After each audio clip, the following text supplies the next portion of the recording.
All right, I think YouTube's even going to cooperate today. Look at that, 8:01, John. Yeah, especially with you on the show. That's right, we're finally on time. Welcome to Talking Heads, everyone. Episode 233, and may the 4th be with you. So I decided to get into costume tonight. Thank you so much for... That's right. Isn't this like 217 now? Like, you didn't stop, right? Welcome to Talking Heads, everyone. Episode 233, your once-weekly live show for the latest in beer and tech news. I'm Jeff. Welcome to the show, everyone. Thank you all so much for joining us on this Wednesday night, or in podcast form over on Anchor.fm, or wherever your favorite podcasts are found. If you've never seen the show before, we talk beer, we talk tech, we talk games, pop culture, entertainment, usually some Star Trek. We do read all super chats on the air, so long as they will not permanently demonetize the channel. We drink alcohol on the show, and if you are drinking along with us tonight, alcoholic or not, let us know in the chat, and we'll give some early show shoutouts as we go along. Last but not least, if you'd like to take part in the super secret chat and the even more super secret after party, think about joining the Patreon. Link is down in the video description. As a bonus, you'll get exclusive access to the Discord server, where you can chat with myself, John, Rhett, Steve, all the hosts from Talking Heads, and join the awesome community that hangs out over there. And before you say anything, John, let me make sure I've actually got your audio turned on now, because they were complaining that they couldn't hear you. Okay, I think we're good. Or maybe I there was you just are. being right. a really good mime. Yes. Yeah, you were an excellent listener, John. Yes. I appreciate that about you. Oh.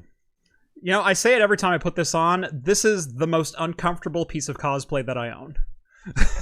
Just this right here. It looks amazing. I love the way this thing turned out. But gosh darn it if it doesn't. Instant headache every time. It looks extremely uncomfortable. Yeah. Yes, that is putting it mildly.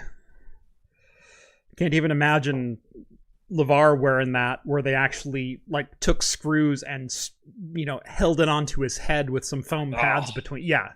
Oh my gosh, I know. Just we're talking. He probably had a sponsorship from Advil or Tylenol. Do you have to wear this all the time? Take this. Today's episode of Star Trek brought to you by Excedrin. Yeah.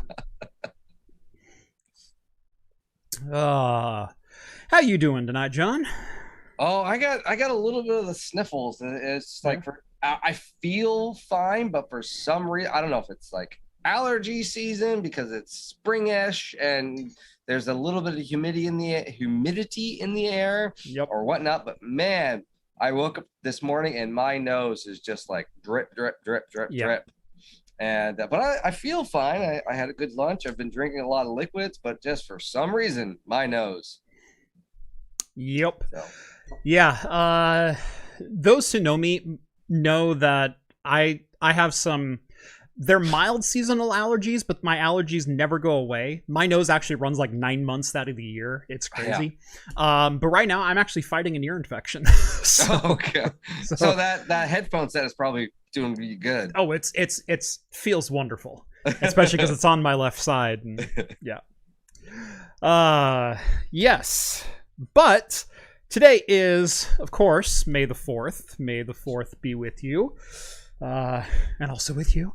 Say, for all of our Catholics. Yeah. Just follow along if you don't know what we're doing. So I unfortunately couldn't find like any Star Wars themed beers in my fridge. Although I do have one that is space themed. So I think I'm going to start with that. That is from Transient Artisan Ales.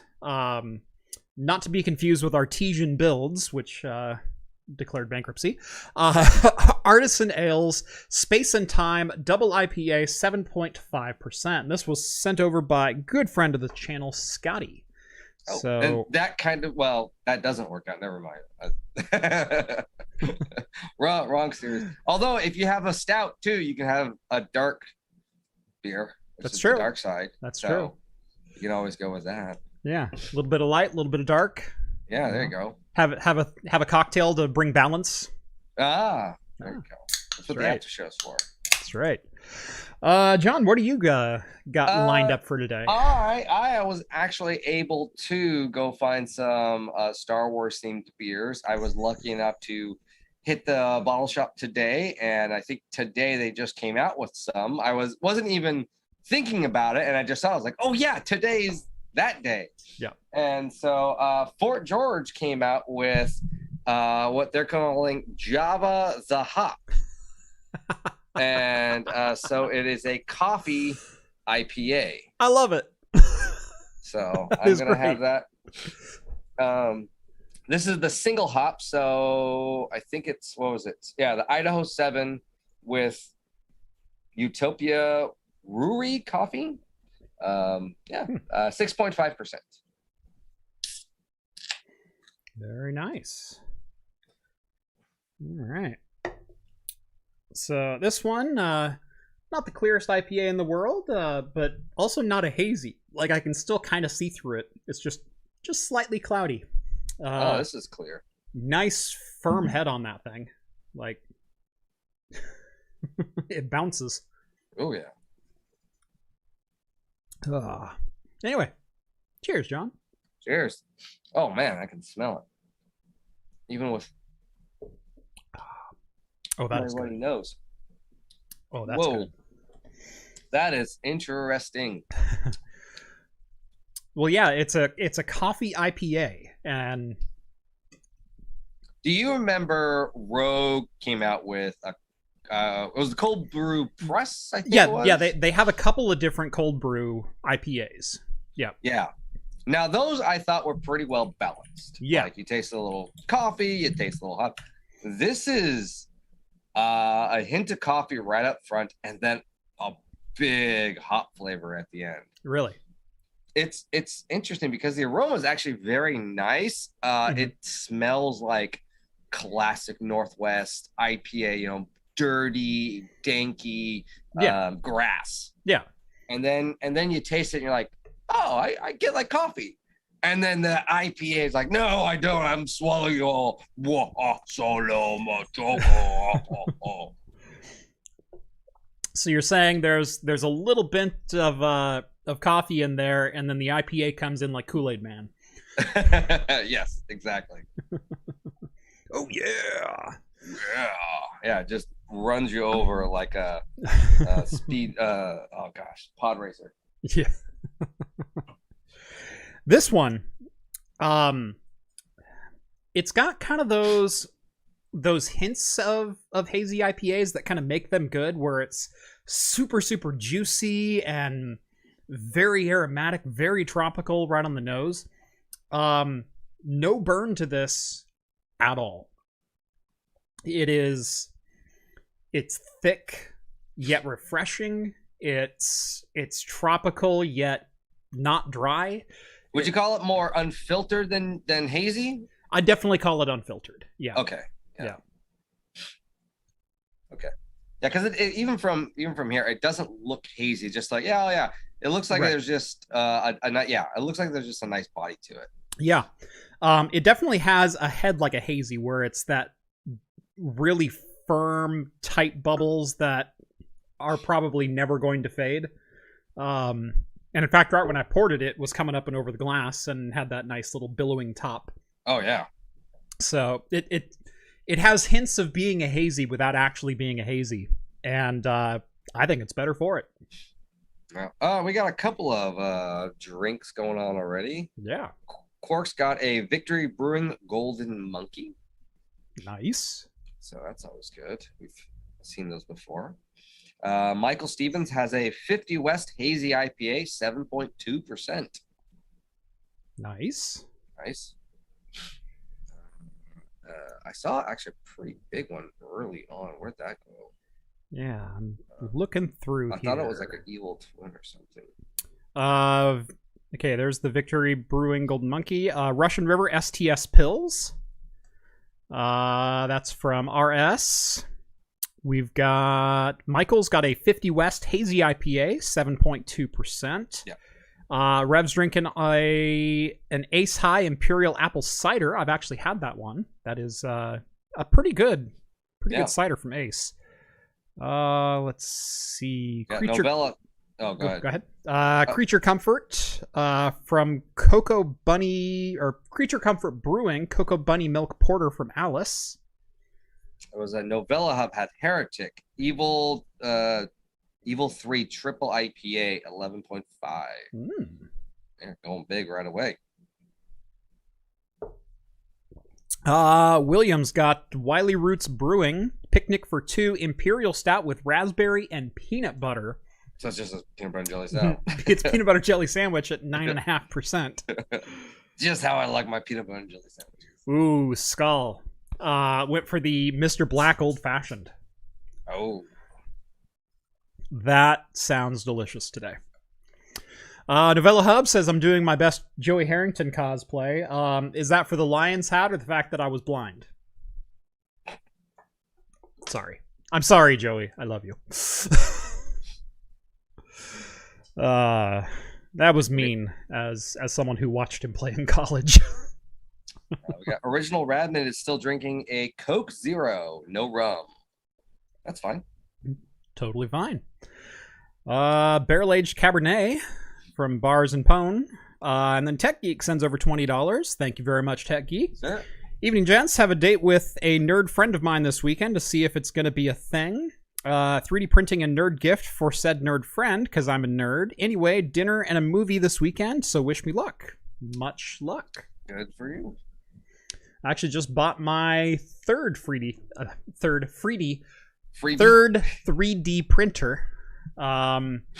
There was a deal going on, the Anycubic Cobra Max, which is a large format FDM 3D printer. It's 400 by 400 by 450 millimeter build volume, which is almost 4 times the size of my Prusa Mark III. So I could do like full size helmets and stuff. To put that in perspective, that's 17.5 inches tall is what it'll do. and something like 14 inches wide on both X and Y. So big printer. Yeah. $570 shipped. Jeez, where did you put it? I don't have it yet. It'll be shipped to me within the next 3 weeks or so. But it comes assembled. You put the Z-axis on it and just put a couple of bolts onto it and plug it in. And it auto levels. It's got a heated bed. Like, gonna start printing your own furniture now for your house? Actually, I've been wanting to do for quite a long time a full Mandalorian cosplay.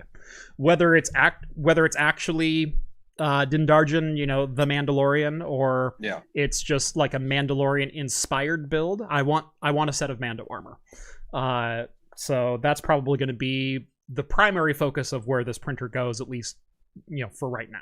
But want to get it done by Halloween because Baby X needs to dress up as something, and Grogu is like his favorite thing in the world. He has a little Grogu plush that he will not go anywhere without. Every time he sees him, his face just lights up. And so I want to dress Baby X as Baby Yoda and build a little thing to go over his stroller, like the and then walk around as Mando. Right.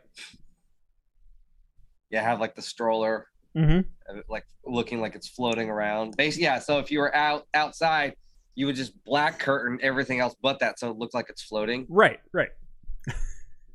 That's what I want to do. and then you have the big old rifle and you're shooting, your kid's just like, yay! Yeah. So yeah, I've already done a couple of test prints on my Prusa. You could get your girls to dress up as Jawas. Yes.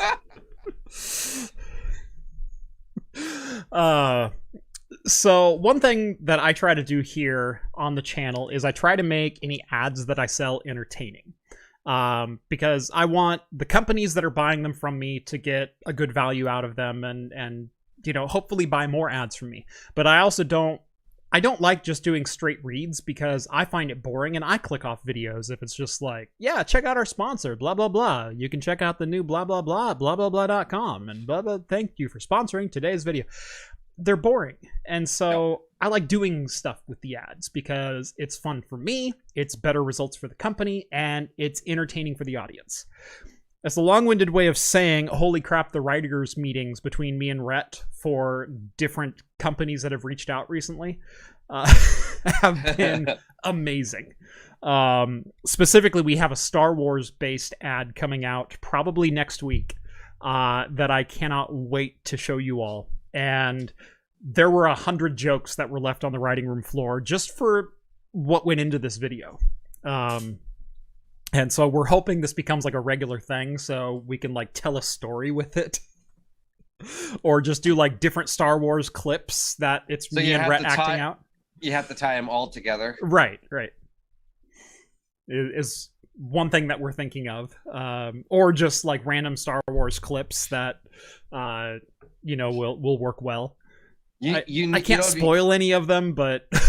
It would be kind of funny if you guys did like a Rick and Morty style thing where you like just teleported into your own different ads. Hey, Rick. What are we doing in this universe? Yeah. Oh, geez, Rick. This one's brought to you by Linode. Oh, geez, Jeff. I don't know. I don't trust the cloud, Morty.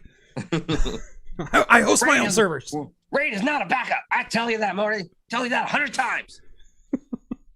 Should I do the Linode read as Rick tonight? We'll give it a shot right here. Well, that explains the lightsaber fight. Yeah, the lightsaber fight was for an ad. And you're definitely not going to want to miss it because we put a lot of work into that one. That one was a lot of fun.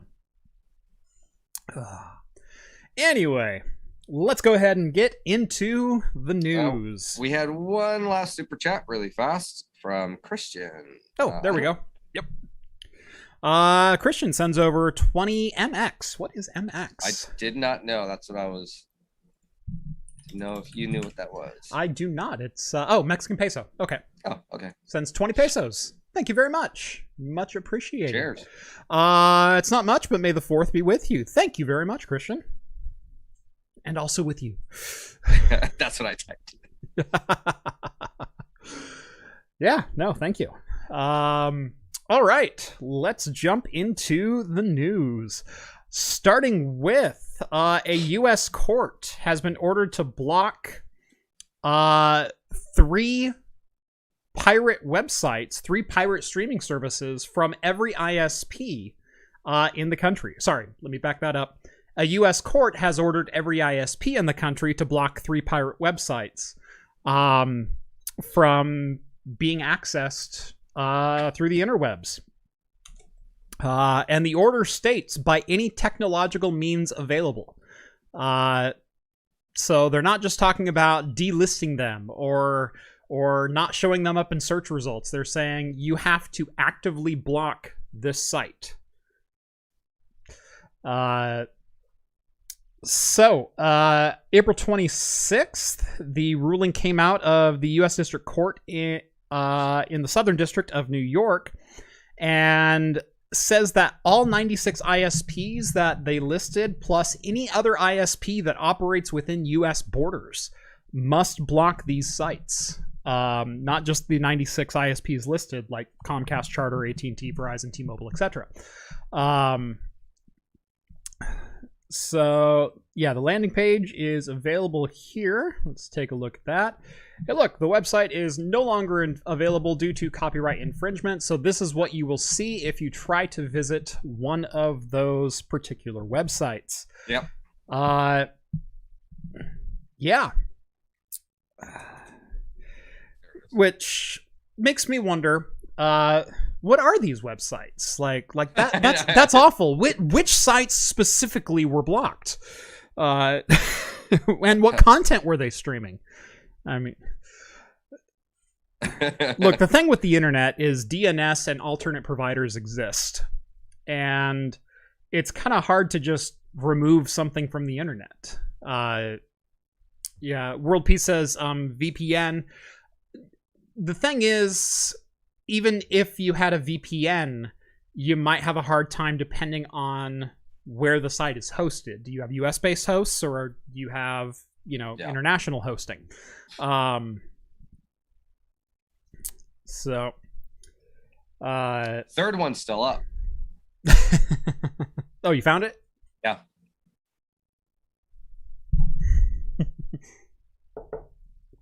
Novella Hub says we need a Spaceball Shorts fight. And Skull says, I'm your father's brother's nephew's cousin's former roommate. So what does that make us? Absolutely nothing. Nothing. Which is what you are about to become. Yeah, we did many Schwartz jokes that didn't make the final cut. We went for more of a dramatic piece, and I think it turned out fantastically. And like I said, I hope you guys like it too.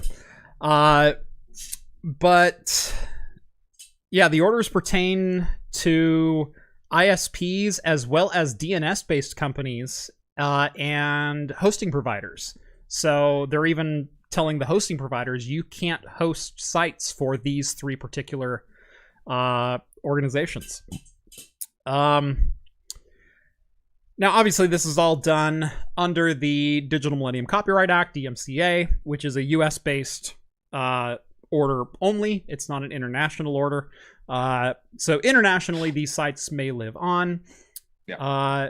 But basically, what I understand is they were streaming TV shows and movies, a la like Popcorn TV or different sites like that, illegally. So without license, without regard for any other services. The original complaint was actually brought by Israeli television and movie producers against 3 unknown defendants. So they don't even know who the defendants are because they're hosting through third parties and trusts and everything else. So the court has found in favor of the plaintiffs because obviously the defendants didn't even show up to court because they didn't know who they were. And is awarded damages of $7.65 million per defendant.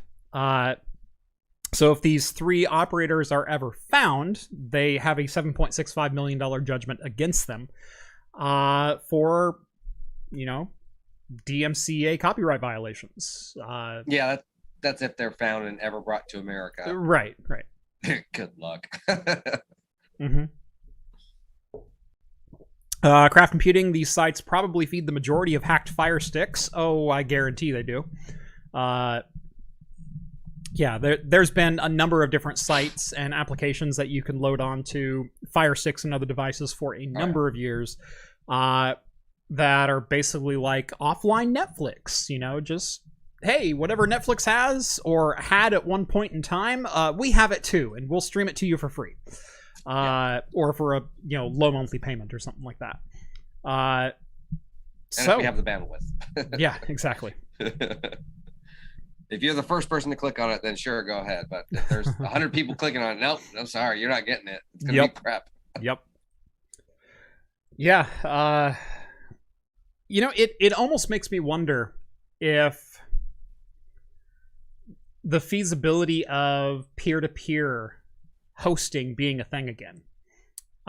Because remember back before torrents, we had peer-to-peer traffic. We had Kazaa and Napster and things like that. Now, your connections were still too slow to be able to stream even music files live from the site. But movies, when you download them, movies take like 10 minutes anymore. Or so I've heard. Yeah. So I've heard from a friend.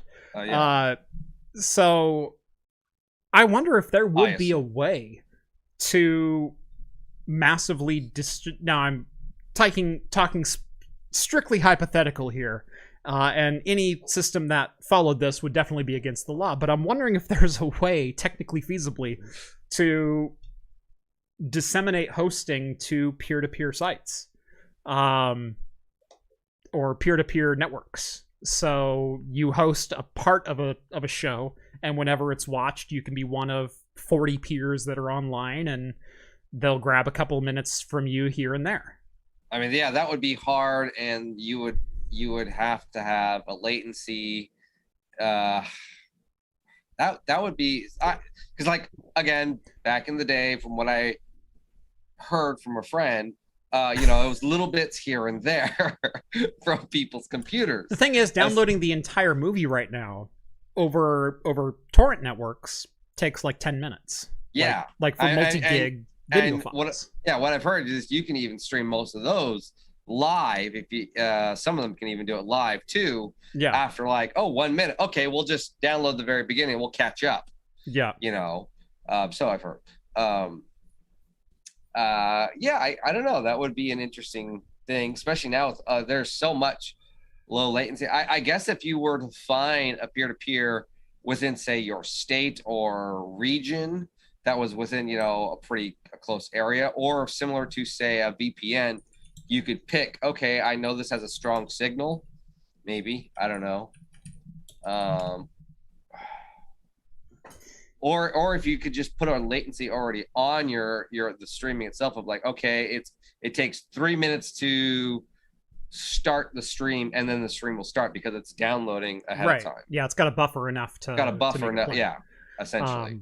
And the other weird thing with MP4, because it would likely be MP4 files that are the root host, is you have to have the checksum at the end, otherwise the video won't play. And so you'd have to get the end of the video as well as the individual sections of it in order to get it to go. But I'm sure it could work.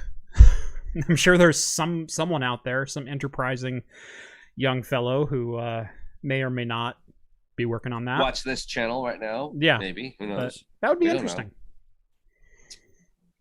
Theoretically only. That would be very interesting.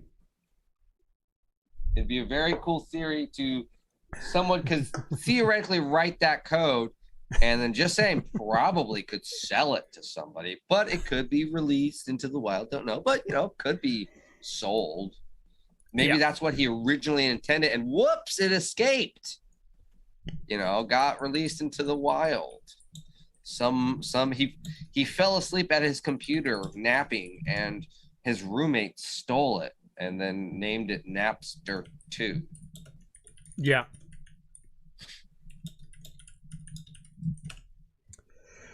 Torrent streaming is alive and well with XMBC and Kodi add-ons. See, I did not know that.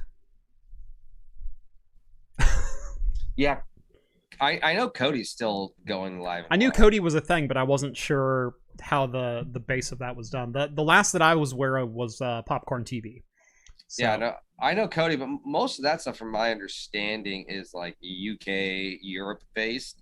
And then, or like really old American, like Nick at Night type stuff. It's like you're not streaming Boomer the latest. Got it. Yeah, you're not streaming like the latest stuff.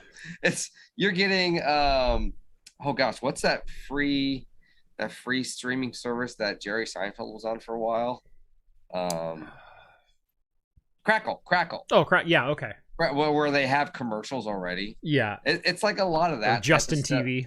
Yeah, and then yeah, you can go and find some that are still up that are streaming like 24 hours a day, but you never know when they're down. That's the thing too. Yeah, is they'll be up and down, up and down, up and down. They're not reliable. Yep. All right. Moving on. The FBI. What's up? I said so. I've heard. Okay. Yeah. From a friend of a friend of yeah.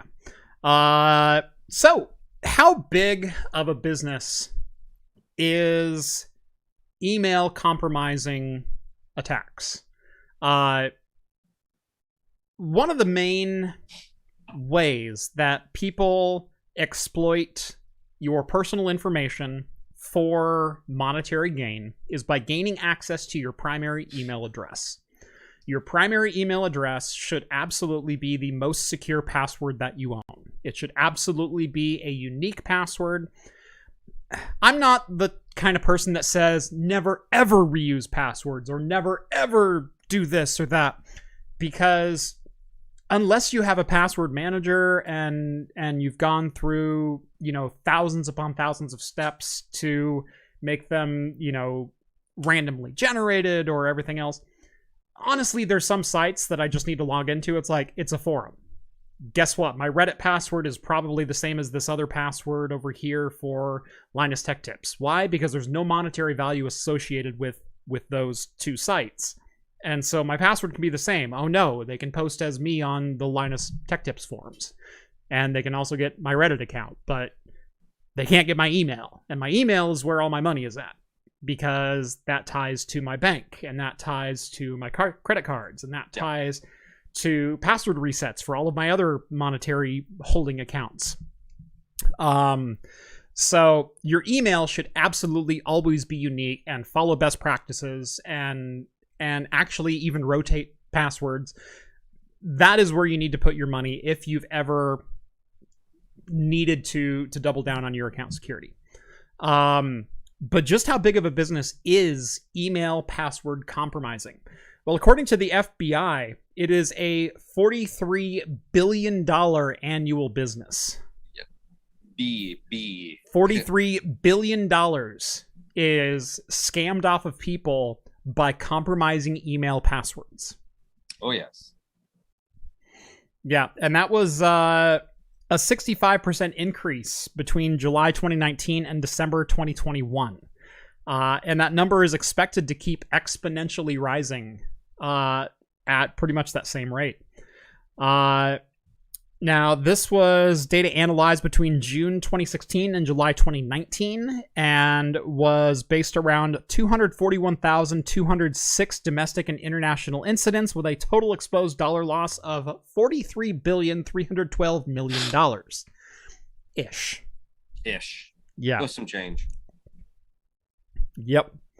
China, ranked as the top 2 destinations of all this money in previous years, ranked in third in 2021, followed by Mexico and Singapore, which is where all of that traffic is coming from.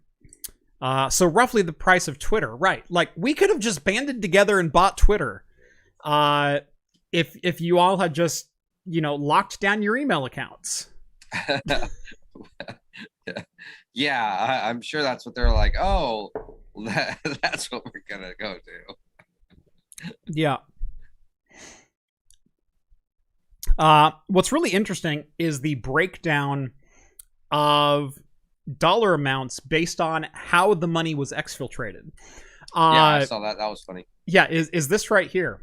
Is basically false investments pulled out $1.5 billion. Confidence fraud or romance, like I just need some money to move into the US, and after that we'll get hitched. Almost $1 billion by itself. Sweet hot MILFs in your town looking for you, baby. Right? Oh yes, here's my credit card and my email address. Yeah, what's funny is some of the ones that you normally think of, like identity theft and credit card fraud, those are fairly low on the list, consisting of only $250 million each. You've got lottery, sweepstakes, and inheritance. You've won the British lottery for $38 million. Please forward us $1,000 so we can cover the wire transfer costs. Now, extortion came in at $60 million, but extortion is kind of an interesting one, because a lot of the top end ones, like investment and real estate, those are forms of extortion. That is, sending money under false pretenses. So straight up extortion might, in this case, just be blackmail. Yeah, give us your money. We know what we got. Right. Well, although I'll email your mom your OnlyFans account. Right. Yeah, something like that. Wasn't there? Then there was ransomware right beneath that. So I was like, oh, well, that's almost the same thing though too. Right. But ransomware could also just be, hey, we locked your computer. You want back in? Give us $10,000. Right. Exactly. I'm actually surprised to see ransomware so low on the list, although the tools to fighting ransomware have gotten much, much better, even over the last 2 years.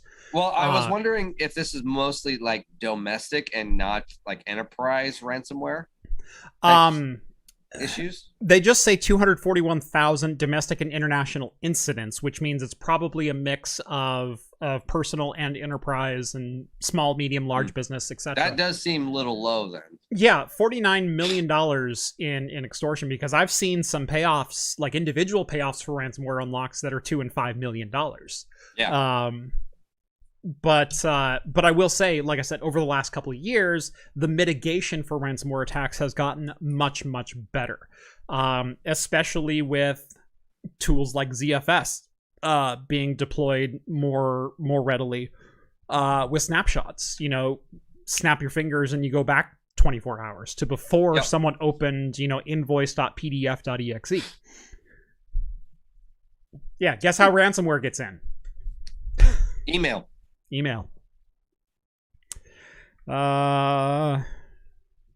Ryan says, just realized Jeff never read my super chat. You sent it right during a transition, or right after a transition. So my apologies. Ryan. I didn't see it. Oh, Ryan. Ryan, $5. Thank you, Ryan. Let's raise a glass to Dr. Pepper for bringing back Dark Berry, even if for a limited time. Yes. Dr. Berry Pepper.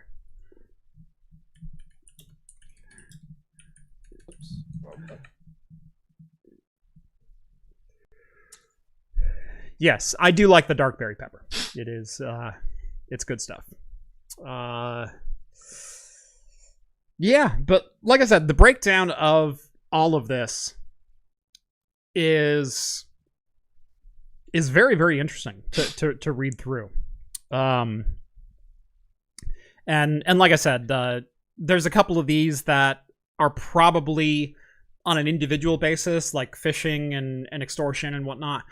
I would guess those are targeting the individuals because investment fraud and real estate fraud and credit card fraud, those are all forms of phishing or extortion or whatever else.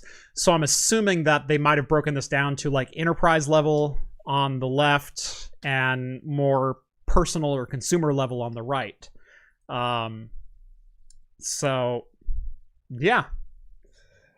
Be careful out there with your email accounts. Well, I'm also wondering, like, how many of the lower end ones lead to higher end ones of like the malware, the phishing, and then just leave something in your computer, and then it doesn't grab anything till later. Totally. That's actually been a lot more common as of late as well. Is different cybersecurity attacks that an unknown executable is running on a system, but it's not doing anything. Yeah. There have been a couple of cases that we've even talked about on here on the show about like the Pentagon found like 20% of PCs in the US at one point were running one specific executable that they could not trace down to who made it, where it came from, or what it could possibly do, but it was there and it was running, but it wasn't doing anything. Yeah. Oh yeah. So yeah, very, very interesting stuff here. But on a personal level, secure your email accounts. Secure anything, any account that manages financial information. And it doesn't even have to be on a first level basis. It doesn't have to be just your bank account password is secured and best practiced. It's the email account that serves as the password recovery for your bank account, or that is linked to your other financial accounts. That account is the most dangerous thing that you can let out into the wild. Well, you also got to be careful too of now it's also downloading like apps on your phone too, because half of our phones are automatically, we have to use our email and passwords. And then it's like, oh, now, especially with say an Android device, you can download technically whatever you want with an Android device. It'll be like, yeah, it's unsecure. Are you sure? Yeah, go ahead, do it. Yeah. You know, so be careful. It's even if you did best practice and you're like, yeah, but save my password and it's on my phone, so I'm good. It could still get it. It'll go through your phone. So just people just got to be wary. Don't be dumb. And you know what's good is NordPass. NordPass. They're not our sponsor. Oh, okay. I thought. What? Then never mind. I haven't worked with NordPass in almost a year. Don't you still have an affiliate? The affiliate is still live. If you go to nordpass.com/craft, yeah, I think it's actually /craft computing. Then yeah, I do still have an affiliate link. I don't know that I even made enough to cash out of it though. Oh, okay. Well, maybe this will do it. Yeah, maybe that'll do it. I actually am working on a tutorial for Bitwarden for self-hosted password management. I've used Bitwarden before. Yeah, so I'm working on a tutorial for that. So, Alice sends over $5. We need to clone Jim Browning a few hundred times. Agreed. But you know what? This video is brought to you by someone, and that someone is Linode. Oops, rant alert. Sorry. Today's episode of Talking Heads is brought to you by Linode. If you've ever needed to host your own I can't do it. Whether it be for home or business use. Oh, geez, Rick. But don't have the resources or time to invest into hardware, power, cooling, or even space, why not let Linode host them for you? If it runs on Linux, it'll run on Linode. That includes the software for most of the tutorials on my channel, like how to run your own ad blocking, recursive DNS servers, VPN gateways, your own cloud-based Plex server, Morty, and more. With shared CPU plans starting at as little as $5 per month and scaling up to as high as you need to go, you'll be able to find a hosting plan that fits your needs. Even if you do host your own servers, you can use Linode to keep a backup off-site. Because remember, oh geez, RAID is not a backup. Linode also recently announced they are the first alternative cloud provider to have NVMe block storage available to all customers. In September, they began rolling out NVMe drives to all 11 of their global data centers. Best of all, storage rates will remain at the same low price they always have been. Visit linode.com/craftcomputing and get a $100 60-day credit just for signing up for a new account. That's linode.com/craftcomputing, and thanks again to Linode for sponsoring this video.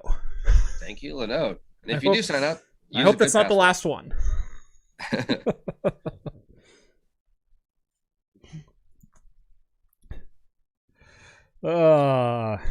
Yes. Nope.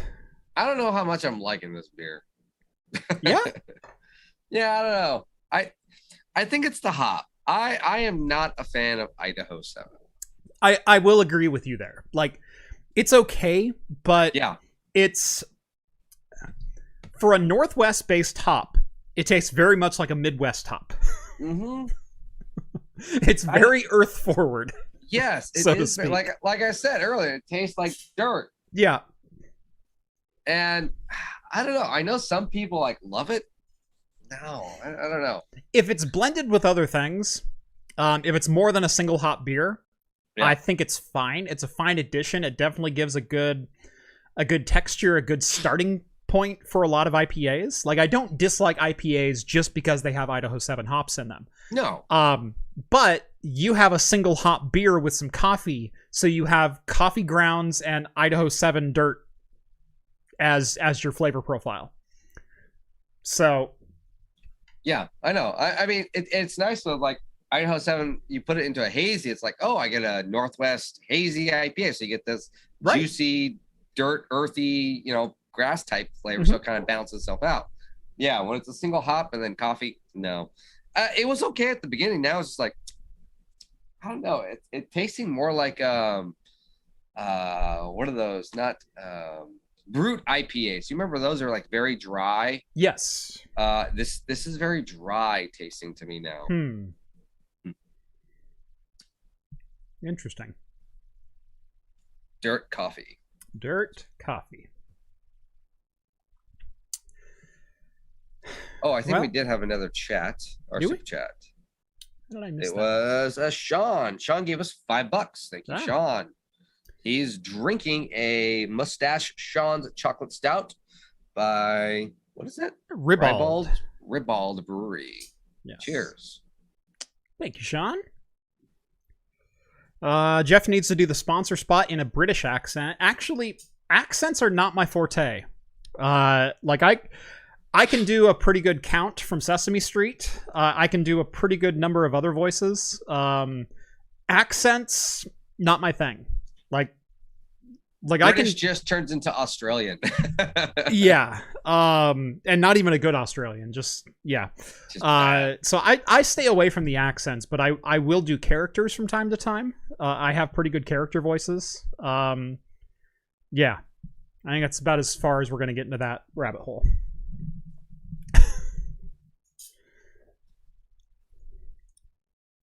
All right. Oh, yeah. All right. Moving on.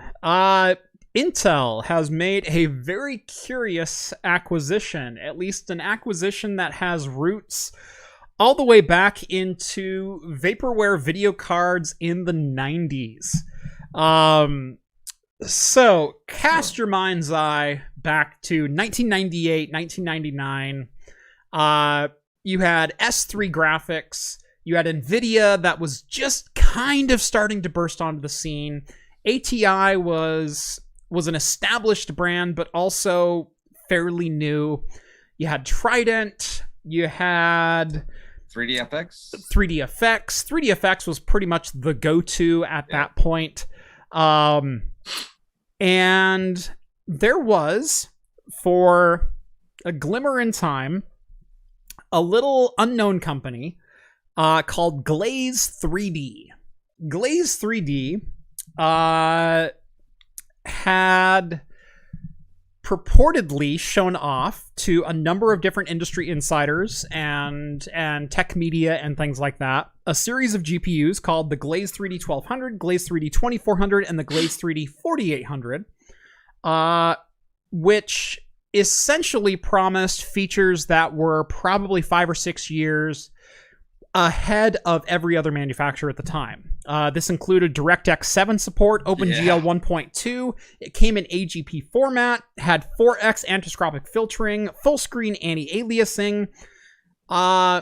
Only the product never made it out of the vaporware space. It was kind of announced, it was talked about in tech media, but no physical products ever made it to market. Now, fast forward a couple years, ATI considered buying this company as recently as 2006, but we all remember that ATI was bought out just a couple years later by AMD when ATI started going under. And the company, formerly known as Glaze, had rebranded themselves as BitBoys. And you can see a prototype BitBoys AGP card here at the top of this this article, complete with a 4-pin Molex connector for power delivery. Remember when 4-pin Molex was used for power on graphics cards? Because I do. Oh, I still use those. I use those adapters all the time. Right. Yeah, you got the 2 into the 6, right? Yeah, exactly. Yeah. It won't over catch fire or anything. It's cool. However, the team evolved into a company called Siru Graphics, SIRU Graphics, which was later purchased by AMD and then sold to Qualcomm as part of their Imagion IP.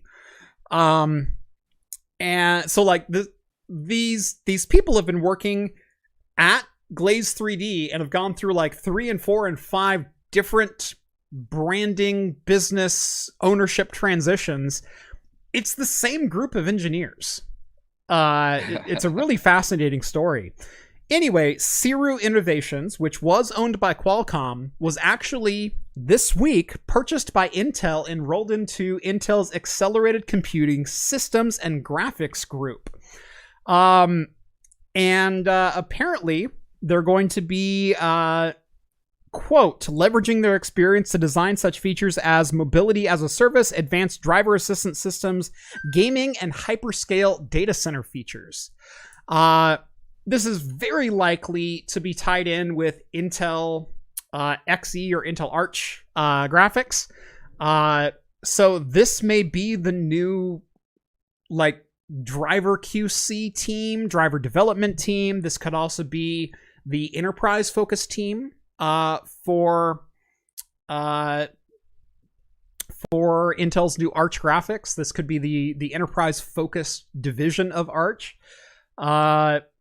And it's a company that certainly has a track record of producing some pretty impressive things, although never quite making it to market with them. I know. It's like, were they going to be like, oh yeah, we're going to get that Glaze 3D 1200 out. It's coming, guys. It's coming. I swear it's coming. They're still pushing through all these different companies. All right. Who's going to buy this? Yeah.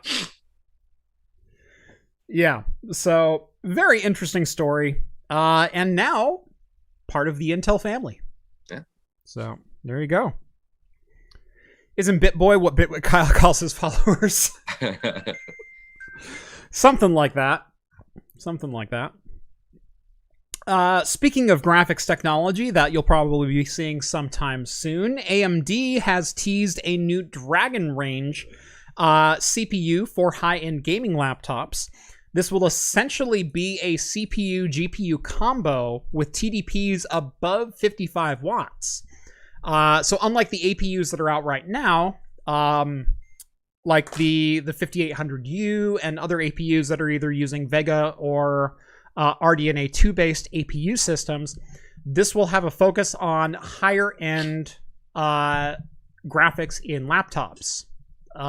So not your 25 and 35 watt TDP chips, but 55 watts and up. We'll also include DDR5 support, featuring LPDDR5 only, and come out sometime in 2023. Purportedly using the Ryzen 7000 Zen 4 mobile architecture. I like how the tweet also put the AMD stock market on there. Like Right. The very end. Right. Invest in AMD. Right. Well, what's really funny is this is an article on Engadget, but it's tweeting Ian Cutress as the source in More Than More. So it's taking his slides from from More Than More, which is his new venture, and basically just regurgitating them. So well, it's an easy way to write an article. Right. Just copy paste from someone who did the actual interview. I know. Adjective here. Yep. Comma here. Let me see. What does Mad Lib say I need to add? Okay, there we go. Noun there. Cool. There we go. Jeremy says, don't you mean Arc, not Arch? No, I run Arch. I have to say that. Legally entitled. Yes, I do mean Intel Arc. So yeah. Not a lot known on what the Dragon Range CPUs will actually end up being, other than they're going to be Zen 4 based with DDR5, although we pretty much already knew that. And yeah, if you want to read a full breakdown from the man who actually got all the information, why don't you give Dr. Ian Cutress at Ian Cutress at TechTechPotato at More is More, or More Than More, excuse me. Good friend of the channel. Why isn't Ian on here?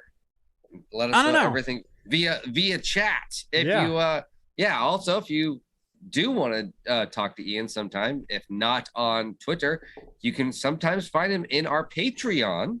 So make sure to sub to that, because it's got lots of other cool things in there other than us, and it is only $1, a minimum of $1 a month to subscribe. Link is in the description below, so go check that out. Yep. Chat with myself, John, Rhett, Steve, all the hosts from Talking Heads, as well as quite a few other creators that are on my Discord. There's there's Ian Cutress, there's the Net Guy. Who else do we have on there? Mycons has made an appearance a couple of times on there. Yeah, lots of fun Spoon people. A content creator? He's big in the TikToks. I know, so he is big in the TikToks. Yeah, he's in like the 70,000 followers. Yeah, something like that. So, I guess. Yeah, and actually I'm going to, thanks to the tick over on my Patreon, here is the actual Twitter link to Ian Cutress's article and write-up about that previous story. So, thank you, the tick, and thank you, Dr. Tech Potato. So, are you going to end up finishing that first beer, John, or are you just kind of... I don't know. It's like not sitting too well. Yeah. And my wife is like, I think she had I don't know, either too much champagne or she's just dying laughing. She has sent me 1, 2, 3, 4, 5, 6, 7, 8. I've heard your phone going off. 10, 11, 12, 13 messages in just that last segment. And I'm just like, yeah, mute. Oh no. Yeah, you got that xylophone chime going on. Yeah. Well, it's my watch actually. My phone is muted, but I forgot to mute my watch. And I was like, oh, come on, where's that mute button? I guess my brother in California is having a few and is kind of drunk dialed my wife and my son right at bedtime and tucking time, and was just doing some stuff and she's just laughing. Yeah, so, and she had to share it. I'll get through this. Okay. Are you almost done with yours? I am right there. So okay. By the time you pour yours, I'll be done. Okay, sounds good. Next up, I've got an Imperial IPA. This one is from Single Cut Brewing. Softly Spoken Magic Spells. This is clocking in at 8.6% and 98 IBU. Well, there you go. You got Imperial. Yeah. Hey, it's 0.6 above Imperial. There you go. Yeah. Dun dun dun dun dun dun dun dun. Single Cut makes good stuff. I like them. Yeah. Yeah, I actually had one of their brews yesterday shooting a video, and yeah, didn't pour all that well. But I had one of their hazies shooting a video yesterday. Super surprising. Oh yeah, no, I mean, their can art is very minimal. Very interesting, to say the least. Yeah, and but their beers are like, wow, this is good. That's good. I've only had their sours and IPAs, but so I don't know if they make anything else. That's just what gets distributed over here. Yeah, I had their Razzle Dazzle Razzle Drone double dry hopped hazy. Oh, and it looked like a hazy, it poured like a hazy, but it had like no acid burn, and the only way to put it is like that shot of Jack kick that you get, that Jack shake, where you take a sip of something and you're like, oh, I wasn't expecting that. Woo! little Ric Flair in your drink. Yeah. Woo! Woo! Exactly. Yeah, it was surprisingly good. So I got something. It is probably I got a can for you too. So it is perfect for today because of what today is and what we're probably going to end with. Today. It is Logden's Farms Farmhouse Ales Intergalactic Chemistry, and it is the Enterprise D firing upon the Death Star. This I just had to get it. So it is that is amazing. Galaxy and Citra dry hopped sour ale. So I picked you up one of these two. I was like, well, thank you. I can't wait to have it. I don't even know what this is. I was like, I don't care. I'm buying it just for the can. Right. We're going to preempt the DMCA here and get it before you can't buy this can anymore. Exactly. Boy, that's almost like green in color. Yeah, it is. It is. Well, it's a farmhouse ale. So. Yeah. Yeah. So you might not like it. I don't know, but might be funky. Yeah. Farmhouses are a massive give or take with me. Sometimes they can be amazing, but sometimes if it just tastes like butt, I'm not going to be a fan. Whoa, hang on. Well, very lemon tea-esque. Okay. So no butt, no funkiness. A little funkiness at the back end, but more of that traditional sour, but very lemony. Ooh. There's another single cut with a very interesting right in the middle of it. I like this. I think I'm going to start referring to single cut brewing as Ric Flair brewing.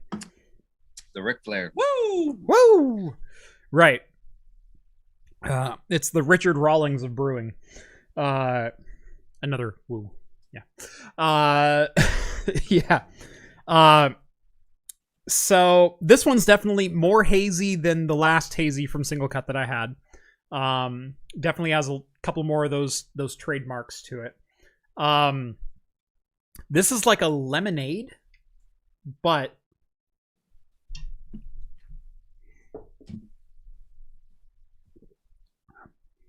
yeah, it's like a lemonade inspired hazy. That'd probably be pretty good.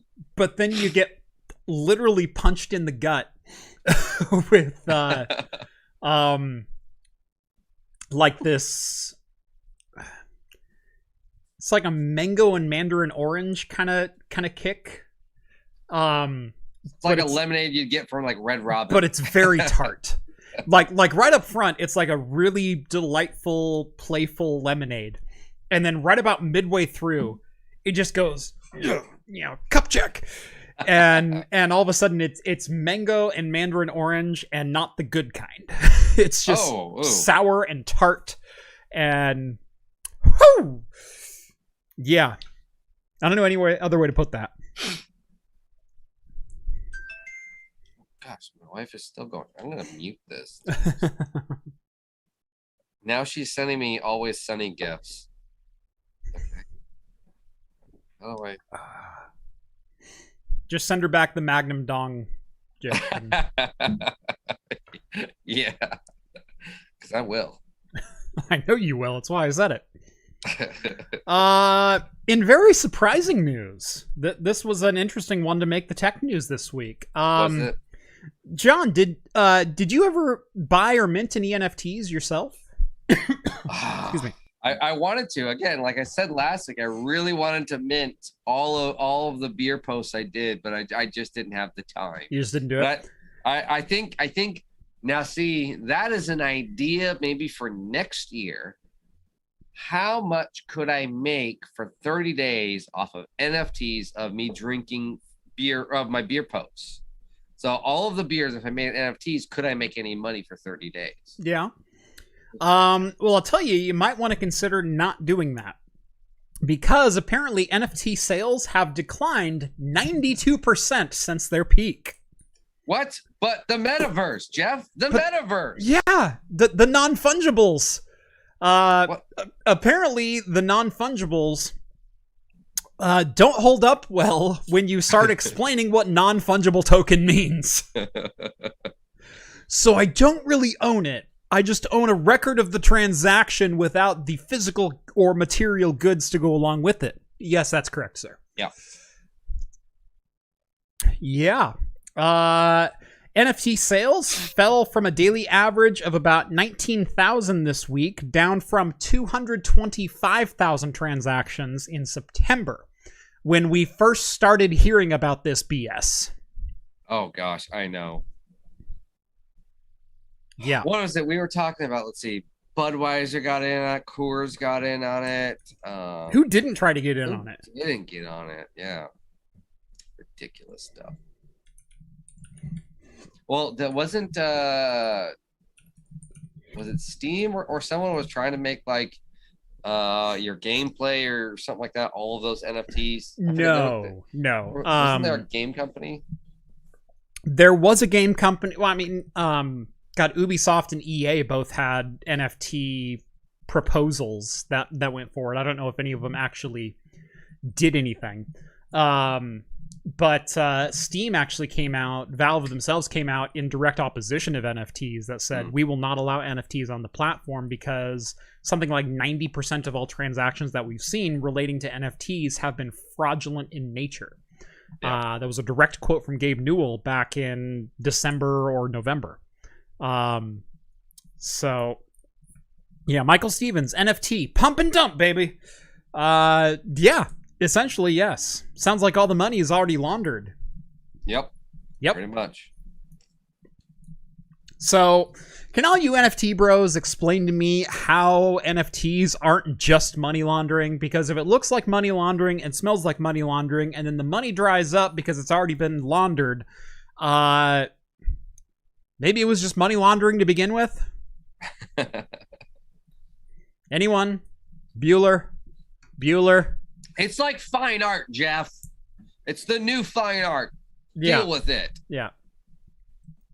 I can digitally have this. At least with fine art, there's material goods to go along with it. But I can put it as my profile picture. So can I. I know. With a right click. Yeah. Yeah. I'm actually kind of surprised you put this on. Well, I guess it's dissing NFTs, so yeah. For dissing NFTs, I'll talk about it. Look, I don't mind traditional investments. I don't mind. Gold and silver has always been the one that kind of perplexes me. But it's as material as anything else that people invest in for long-term returns or stability or whatever else. Well, it's conductive too. But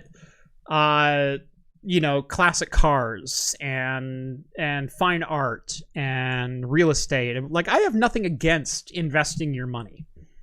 But if you're going to invest into something, make sure it's a tangible something. Wine. Right. Scotch. Make sure even stocks in a company are a tangible something because you own a percentage of the company. Now, if the company no longer exists, you no longer have any value. So that's kind of the up and down there. Similar to if you own a piece of fine art and it goes up in a fire, then there's no, return there. The physical goods have been destroyed. But if the classic car market crashes like it did, after the real estate crash in 2008, where you could buy a Lambo for $60,000, your Lambo is still worth $60,000 even if you paid $120 for it. You've still got a little bit of a parachute to pull. With an NFT, what in the bloody hell makes it worth anything? You got a piece of the blockchain, baby. Piece of the blockchain. Right. What's has Rhett released his own Bitcoin yet? No, Rhett has not released his own Bitcoin yet. Can we? Could we make a craft computing Bitcoin? Or could we make a competing channel Bitcoin to pit? Like, could we make a Linus Tech Tips Bitcoin, but really it'd be ours? I don't think we could. I don't think we could. And I've already trolled Linus enough with the not LTT.store, which, by the way, is still active. We could make an LTT coin, LTTC, LTTQ. No, I don't want to be involved in any way, shape, or form with non-traditional, non-fungible currencies. BNB coin? I don't. Bite my Bitcoin? Yeah. Come on. You know what? If the price is right, I would buy some BNB coin. Yeah, 0.00000000000. If it came with publicly tradable stock in Bite My Bits, but he'd have to incorporate first, so that would be a problem. Gosh, no, that would never happen. Well, right. you get part of his Camaro or his Mustang if he still has it. And that garage floor he did such a great job on.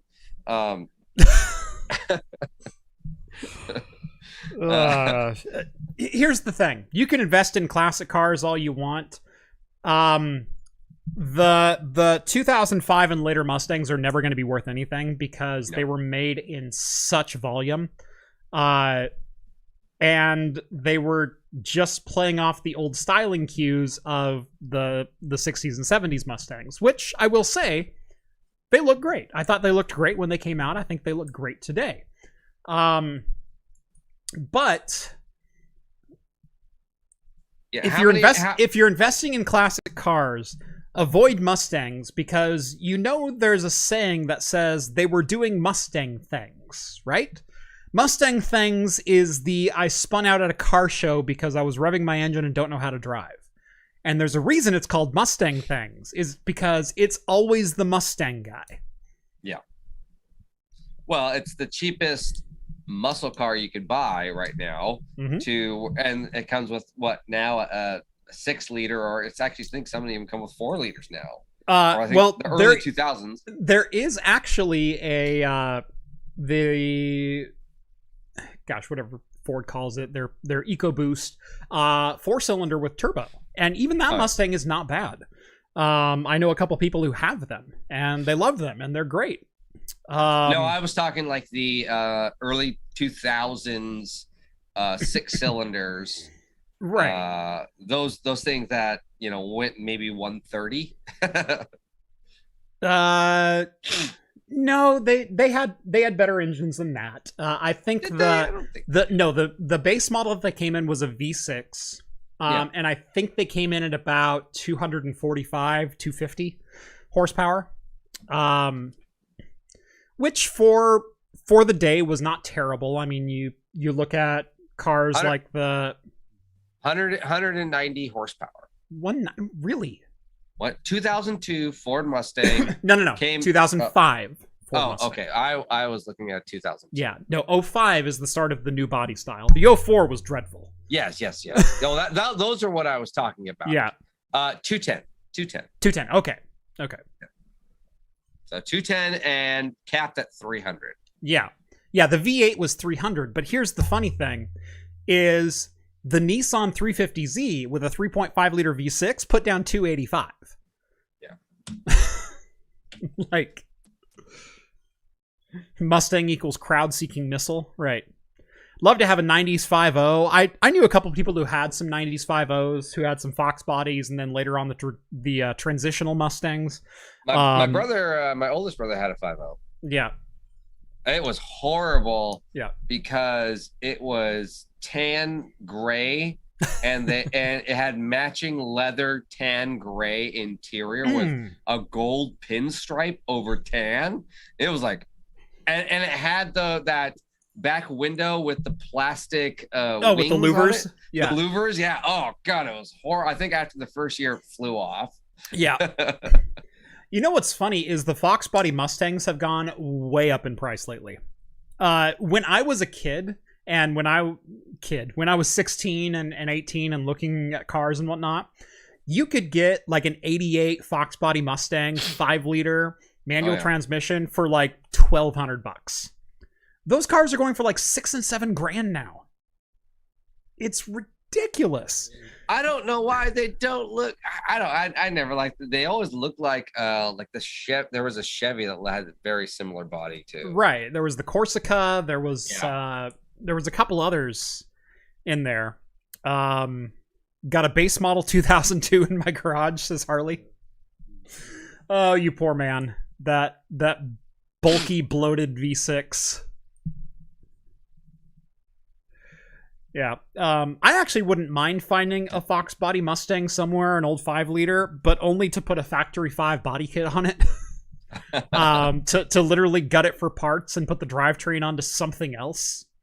Like factory 5, you can buy a kit car ready to roll, and if you have a Fox body Mustang, you use that as a donor car, and what you end up with is something that looks like an old school Cobra.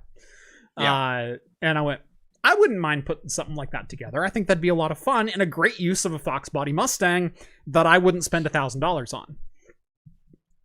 But yeah. I did at one point own a 1976 Mustang 2. I owned a 69 Camaro RS. Did you? Yes. I did not know that about you. For 2 years. Yeah. I owned it. All stock numbers too. Nice. Yeah, no, mine was matching numbers. 76 Mustang 2. And it ran. It had a 4-speed. That was the best redeeming feature of it. It was a 243 with a 4-speed. I had a straight 6 with a posi track. Yeah. And that thing was so much fun to peel out if I could get it started. Yeah. But it wasn't paint like that. When I bought it, it was in the process of about to be painted, and so it had just that primer gray on it. Yeah. And the interior was gutted, and they're like, oh, here's all brand new interior. Yeah. And I never put it in. So there's just the back seat, the 2 front seats were bolted in, but then none of the paneling was on, but then the dashboard was there and the floorboard was there. Sorry, I said it had a 243 V6. It had a 171 V6. Ooh. It was a Cologne V6. I just looked it up. It was also available with the 302 Windsor, which was the V8, which was the one to have. But I had a 4-speed manual. It did all right. You know, it wasn't a barn burner, but it did okay. I was upset because mine was supposed to come with the headlight wipes, and someone gutted them to make it look like a SS. So the 1974 base engine did come as a 4-cylinder, and it came with 88 horsepower. Oh. The 1976 V6 with the 171 had 105. And if you jumped up to the V8, you could get, I think it was like 180, somewhere right around there, out of the 302 Windsor. It was the 70s, and it suffered from a lot of the same problems that the Corvettes of that day did, which was the fuel emissions were the government standards were so high that you couldn't burn fuel anymore. It was like you just couldn't do it. So yeah, let me see if I've got a do I have a picture of that? By 1975, the Windsor 302 had dropped its horsepower to as low as 122. Net power ratings did not rise above 210 horsepower until the mid 80s. And it was, again, because of government regulations and emissions. So, jeez. Yeah. Novella sends over $5. He's having a second beer tonight. Proclamation Ale, full pump, triple IPA, 9.5% out of Warwick, Rhode Island, courtesy of John J. John J does send over some very good stuff, doesn't he? I don't know.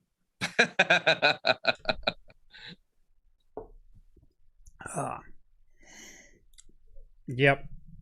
No, I knew the 302 Windsor was pretty pathetic, but it's funny going back and reading some of the numbers from the day and going, no, it was cut down even more than you think it was. Oh, I know. 122 horsepower. I'm gonna turn it, and then you got it used, which was probably didn't fine tune it or anything like that. I got it used in the early 2000s. Oh yeah. So whatever it was, cut 1/3 of the horsepower. Yeah, I mean it would. Now I had the 171. I had the Cologne V6, and it was running very well. It turned over. It fired right up. Carburetor was tuned fairly well. Car had some rust on it, but not a lot. But it did have this 4-speed manual, which was an awesome transmission. It did actually very well, but 105 horsepower. For that's not too bad. Yeah. Alice sends over $5. Thank you very much, Alex. Are non-fungible tokens better or worse than fungible developers? Too many software houses believe in both. Yeah. That's an interesting question. I think the problem with companies and developers is they try to treat developers like chattel. They try to treat them as disposable resources rather than resources that need to be invested in and taken care of. Like, if you have real estate and it's undeveloped, you don't have to do anything to it and it'll continue to rise in value. Like, period. If you have real estate and you let it deteriorate into nothing because it was an office building, but then it's left vacant for 20 years, the bare land might have appreciated, but now your 10-story office building is a depreciated value on the property and is actually worth less than it was before because someone needs to pay to tear it down unless you maintain it. And it's really interesting once you start breaking down all those different aspects of investment, whether it's company, whether it's real estate, whether it's personnel, and you start talking about, well, you upkeep your real estate assets, right? Do you take care of your employees the same way? Do you continue to train and make sure they have the proper benefits and continue to pay them competitive wages throughout the years? John, have you renegotiated in the last 5 years? Because inflation. Well, I'm sure your boss speaks that language. Oh, he did, but no, I got a nice raise last year. So oh, there you go. Okay. I was like, just making sure you're taken care of, man. Oh yeah, that was good. Yeah. Plus, I get all the free scotch I want. There you go. As long as it's at work. Yeah. That's why they're like. Plus, I mean, what better job could I ask for? Where they're like, yeah, you're drinking for your lunch. Yeah, we don't care. Yeah. I mean, I know you do, but that's nice to know that I can go back to that now. Yeah. Yeah. So now you can't hold anything over me, Jeff.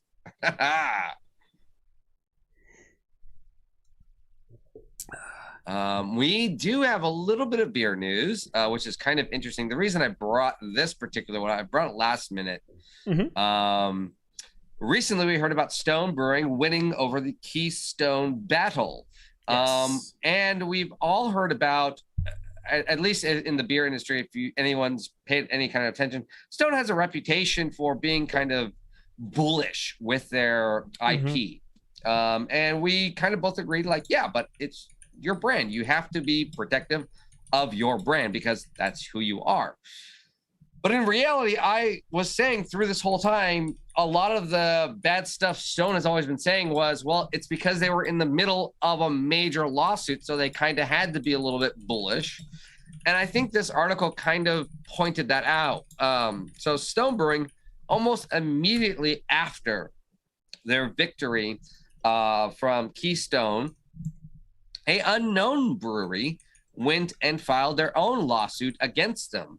A Sycamore Brewing, LLC, filed an allegation saying, hey, Stone, you can't use the term keep it juicy to promote your new hazy IPA. I'm pretty sure, just like most of you, I've never heard of Sycamore Brewing. Nope. And yeah, probably no one has. Sycamore, by the way. Sycamore Brewing. And Stone went, and throughout all of this, you can read the whole article, but they're like, you know what? You're right. We will pull all of our boxes. Now the claim stated what they requested is all of their boxes be pulled. And Stone said, we can't do all of that, but we're going to pull basically everything that's been shipped out that's in our warehouses. We're going to recall all of them, but there's probably still going to be a few on the shelves. We're very reasonable people. We're not going to fight you in court. And so they ended up pulling 18,000 boxes back. Yeah. And so I never sat there and thought Stone was this whole mean corporation within the craft brewery industry, when there's been plenty of times where they've shown where they were even willing to give up their own capital to say, hey, we'll fund you to build their own craft brewery alliance. Right. I think we did a story about that like 2 years ago. Yep. So they're not bad, but when you're in the middle of an allegation with a major corporation, yeah, you kind of have to stay face and stick your ground and say, look, we're fighting this intellectual property. Anyone else that even slightly comes, we're sorry, we're stepping on your toes.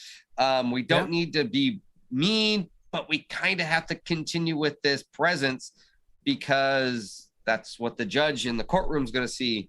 And I know Stone got a lot of hate on Reddit and a lot of the craft beer communities, but I never thought that. So I thought this article kind of showed this. Yeah. Here's the deal. There are some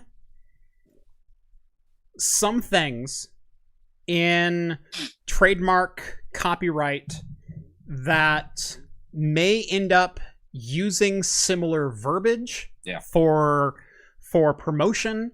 They may end up with similar looking logos. I actually myself spent a not inconsiderable amount of time designing a new logo for a second channel. Only to discover that that logo, almost cut and paste, was being used by another company for the last 5 years. I don't even remember the company name. It's not a company I've ever worked with before. It's not a company in the tech sector. But I was designing a logo for my second channel whenever I eventually launch it. And I have all the iterative designs up and down. Now, when it comes down to it, it's not a competitive market. It's not even a tangentially related market, but it's a logo that is quite similar to mine. And I went, of freaking course someone else came up with that first. Oh, of course. So I'm in a position now of, do I just use it or do I not? Because I came up with this on my own. I keep every iteration of every Photoshop document I've ever had, especially when it comes to like logo design and things like that, because if there's ever a question, I want to show iterations of my progress, of how I started with my original craft computing logo and wound up with a logo for the second channel. Someone says, but does it cause confusion in the industry? And in my particular industry, it will cause no confusion.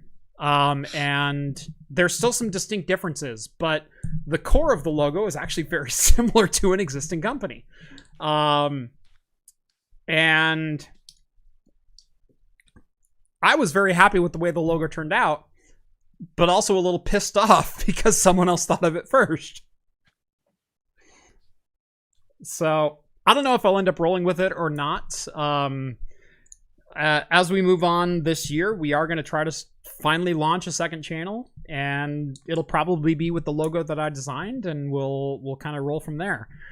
But there are things that are iterative processes, and how do you describe, like, let's go back to Stone. How do you describe a hazy IPA? Well, it started out as a juicy IPA. Yep. Juicy is one of the iterative phrases, one of the inceptional phrases of the hazy IPAs. That's what The Alchemist uses. That's what a number of different breweries use to describe their IPAs until hazy or New England IPA became the accepted nomenclature. And so keep it juicy is a very easy iterative phrase to land on when you're developing marketing terms for a hazy IPA. Now, in marketing and in lingo, and especially if you're in a competing industry, if someone comes up with an idea and uses that idea first, you can't use it even if it's an iterative idea. But there is some leeway in the courts most of the time for, look, you landed on the same name, that's cute, but this guy had it first, so you can't use it, so you're going to have to pull all your stuff. And Stone said, as soon as this was brought to their attention, they went, do you know what? While it's an iterative phrase, and we're the bigger company, and we probably could, strong arm this out of the way, or just ignore it and pay a fine, or whatever. Yeah. You know what? Let's give credit where credit's due. They came up with it first. They used it first. We'll pull our packaging. Not a big deal. Yep, exactly. And they've done similar things multiple times, but it wasn't till they started their major lawsuit with a national brewery and a national chain that which took about 3 years. During those 3 years, there's a lot of smaller disputes similar to this, to where this is where they kind of got that reputation of, oh, they're kicking out down the little guy. It's like, well, no, they have this major one that they're trying to fight this battle, in fact, for all of you. Right. Maybe they're just trying to, like, we'll put you on the wayside, but right now, publicly, we have to say we're going to fight you on it too. Because there was a story about Stone Brewing going after a small brewery called Stone. Yeah. House Brewing or something like that. And it was the same, but literally it was the same thing because it was about the word stone, and they're like, see, Judge, we're going after everyone. So yeah, I think that's when you start your C&D with, we're really sorry about this, but yeah, exactly. Just don't say I'm sorry. Just wait 2 years. Yeah. We'll license you stone for $1 a year. Yeah, exactly. You know, that's essentially what they were doing. But we can't publicly tell you that or announce that. And so, but then everyone sits there and says, screw Stone, I'm never buying their beer again. They sold out. It's like, no, they didn't. No, they're a multinational business that has to deal with multinational copyright. And look, if you want to get mad at Nintendo or Disney for effing over copyright laws internationally, be my guest. If you want to sit here and make an argument that Disney extended the original copyright date from 15 years of author's death to 70 years after original author's death in the case of Walt Disney and Mickey Mouse and all of the things that they protect, yeah, that's a valid argument. And if you want to say that Nintendo and Disney and a number of other companies crap all over the little guy for streaming gameplay on YouTube, that's a valid argument. Yep. The thing is, when you get to a certain size, you have a right to your or a legal obligation, rather, to your shareholders to defend your IP as to not dilute the shares in the stock or lower the value of your company. And in the case of Stone, which I believe does have shareholders. It does. Yeah, it is a publicly traded company. They have a legal obligation to protect their intellectual property. And it's because they need to maintain the level of value that they provide their shareholders at the same level and not dilute it by letting other breweries use the Stone name. So I don't see this as Stone selling out. I see this as Stone playing ball with the big boys now. Oh, exactly. I think they're third or fourth largest craft beer company in the United States, something along that lines. You know, top four. And when they're going after the big boys, in all honesty, I think they're helping to set precedent for everyone else. Yeah. But it kind of can hurt some smaller people along the way. Right. But they're just like, look, yeah, like you said, you know, yeah, we'll sell it to you for $1 a month. Just shut up. Yeah. And again, when you're trying to go after Keystone for what they did is fully encroach on Stone's branding, and lower the value of Stone Brewing. In Keystone Light, using, you know, go grab a stone and all of the marketing blitz that they did around that term, Keystone knew what they were doing, and Stone Brewing had an obligation to stop them. However, in that obligation to stop them, you also have to circle back and protect your IP with other people to make sure that they're not misusing your IP and diluting the value of your brand as well. Exactly. And so, yeah, this was a punching above your weight class, you know, knock down Keystone to protect the Stone name, but you gotta kick the gremlins off your heels as well, right or wrong. And that's just the way business is done.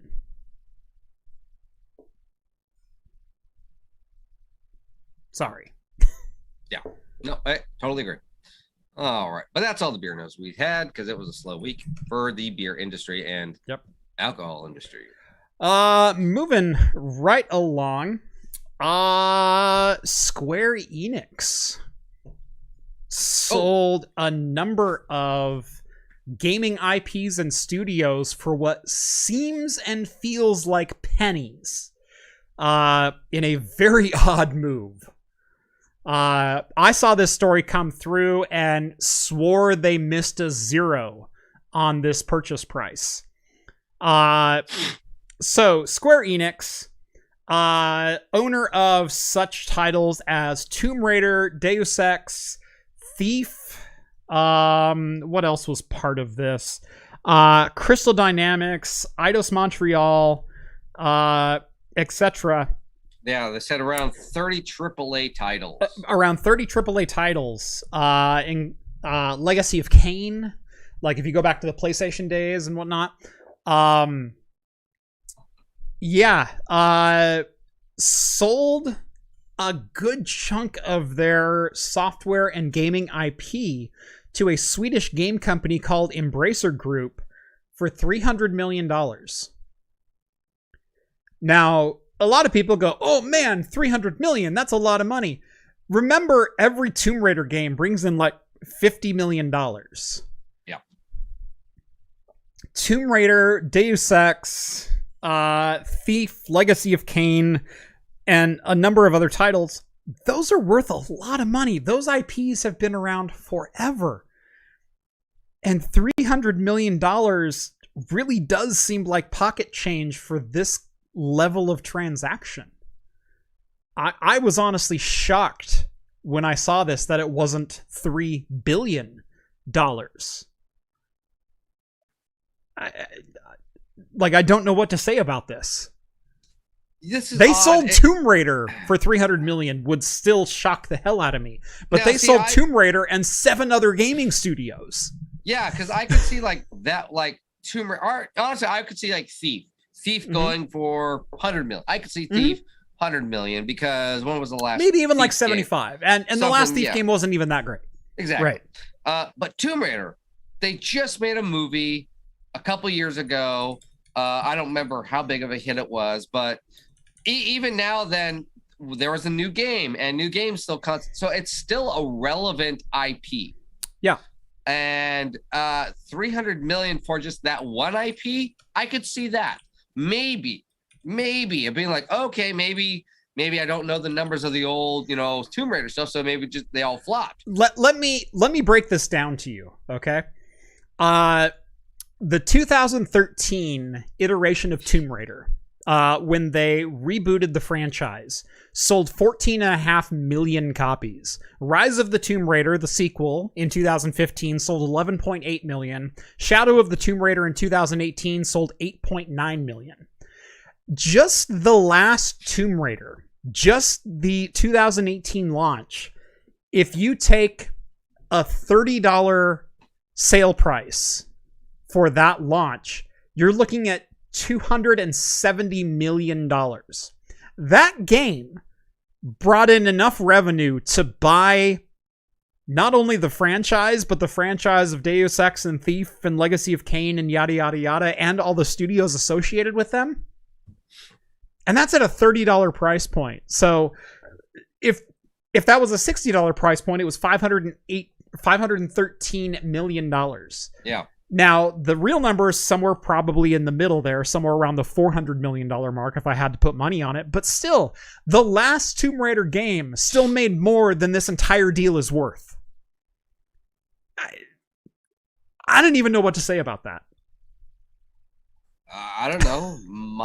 Swedish mafia? Is that a thing? I don't know. This was such a confusing story.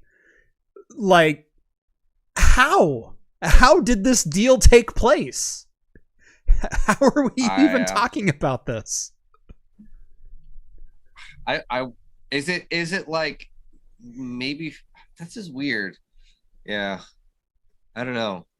Is it maybe just for like European UK distribution? I don't know. That doesn't make sense. This is development. Everything. Yeah. Yeah.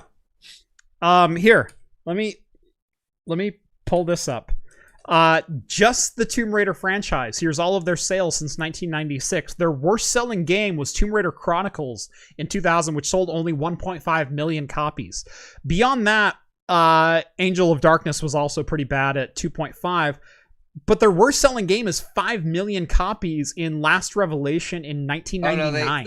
I guess their anniversary, but yeah. That which was a re-release. That's a re-release, yeah. But all of their original IPs, so the original Tomb Raider and Tomb Raider 2 sold 7, 7, and 6 million for Tomb Raider 3, respectively. Then you get into the 2006 era, you've got 6.4, 3.8 million for Underworld, and then 14.5, 11.8, and 8.9. And like I said, just the 8.9 million copy number. Yeah, and you're looking at $60 is easily $49 a pop. 250 million in revenue. Yeah. I don't understand it. I don't understand this transaction. I don't understand this deal. I don't know how this deal even came close to going through, let alone actually went through. They made them an offer they couldn't refuse. It doesn't make any sense to me.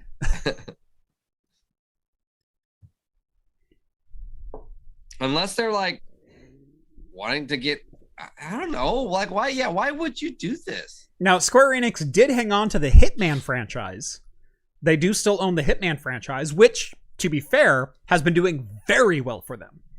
I remember the middle ones weren't that good. But just like the mid 2000s, just like the 2008 2009 Hitmans. Oh right, like right. No, Absolution did very poorly. Right, which was a decent game, but it was a crappy Hitman game. Well, and you know what? I think what ended up coming out is they kept correlating them with the movies, as the Tomb Raiders and the movies were that late 2000-esque era, the Angelina Jolie, and then they tried to make a Hitman movie, those two, and they were just horrible. And then they tried to launch games at the same time, and it was probably just the development was too rushed. Yeah. So Hitman 3 is the best-selling Hitman in the history of the franchise and made $78 million in profit for the studio. That's really the only numbers that I can see on Hitman 3. But Hitman Absolution has really been the only bust for the Hitman series, because Hitman 1, 2, 3, and then Blood Money all sold very, very well. They were still relatively niche audiences with stealth mechanics and whatnot, but they did very well on their own. And then when they rebooted the franchise with Hitman as a subscription service, where you would pay $10 per new episode, sales just kind of exploded, and they've all done very well. So yeah, it's a weird dichotomy with this, and again, I just don't understand how you could let Tomb Raider go. Tomb Raider by itself for $300 million is insane. I mean, unless they were like hemorrhaging so much capital, they're like, we need to get something now, and they might have been, but and they're gonna just invest this into one or two games and hope it bails them out. Maybe Square Enix sunk all their money into NFTs. I don't know. maybe. Yeah. That's funny. All right. But you know what game is coming back, and this is something I think you and I have talked about in a franchise, and even from a development company we have loved. Yeah. A lot of games from them. Some of the best, most memorable games of us growing up. At least I know you and I have talked about it. I know Steve's talked about it. I don't know how much Rhett's played these, but some of the best jokes, soundtracks, adventure point and click games you will have ever played. So good stuff. And one of the franchises coming back, a brand new Monkey Island, is actually coming back by the original creator, Ron Gilbert, who helped create Monkey Island 1 and 2. Yes. So coming back this year. And the funny thing is he announced this April 1st. So everyone thought this was a joke. And then he goes, no, really. No, it was really. And I guess he did a tweet like back in 2013 saying, yeah, if I ever do another one, I'm going to announce it April Fools. Yep. And he did that. And so but it took like 4 days for people like, oh, really? Yeah. You're serious? And the trailer's just some skeleton probably on, you see Murray in the background. Yep. And some, dead pirate, cursed pirate playing a song. So I'm looking forward to this. LucasArts Lucasfilms games, sorry, but you should be called LucasArts. Man, how many? The Day of the Tentacle, Full Throttle, all the Monkey Island, so good. Sam and Max, right? Some of the Indiana Jones ones, The Dig. Oh man, was Neverhood also LucasArts? The Neverhood.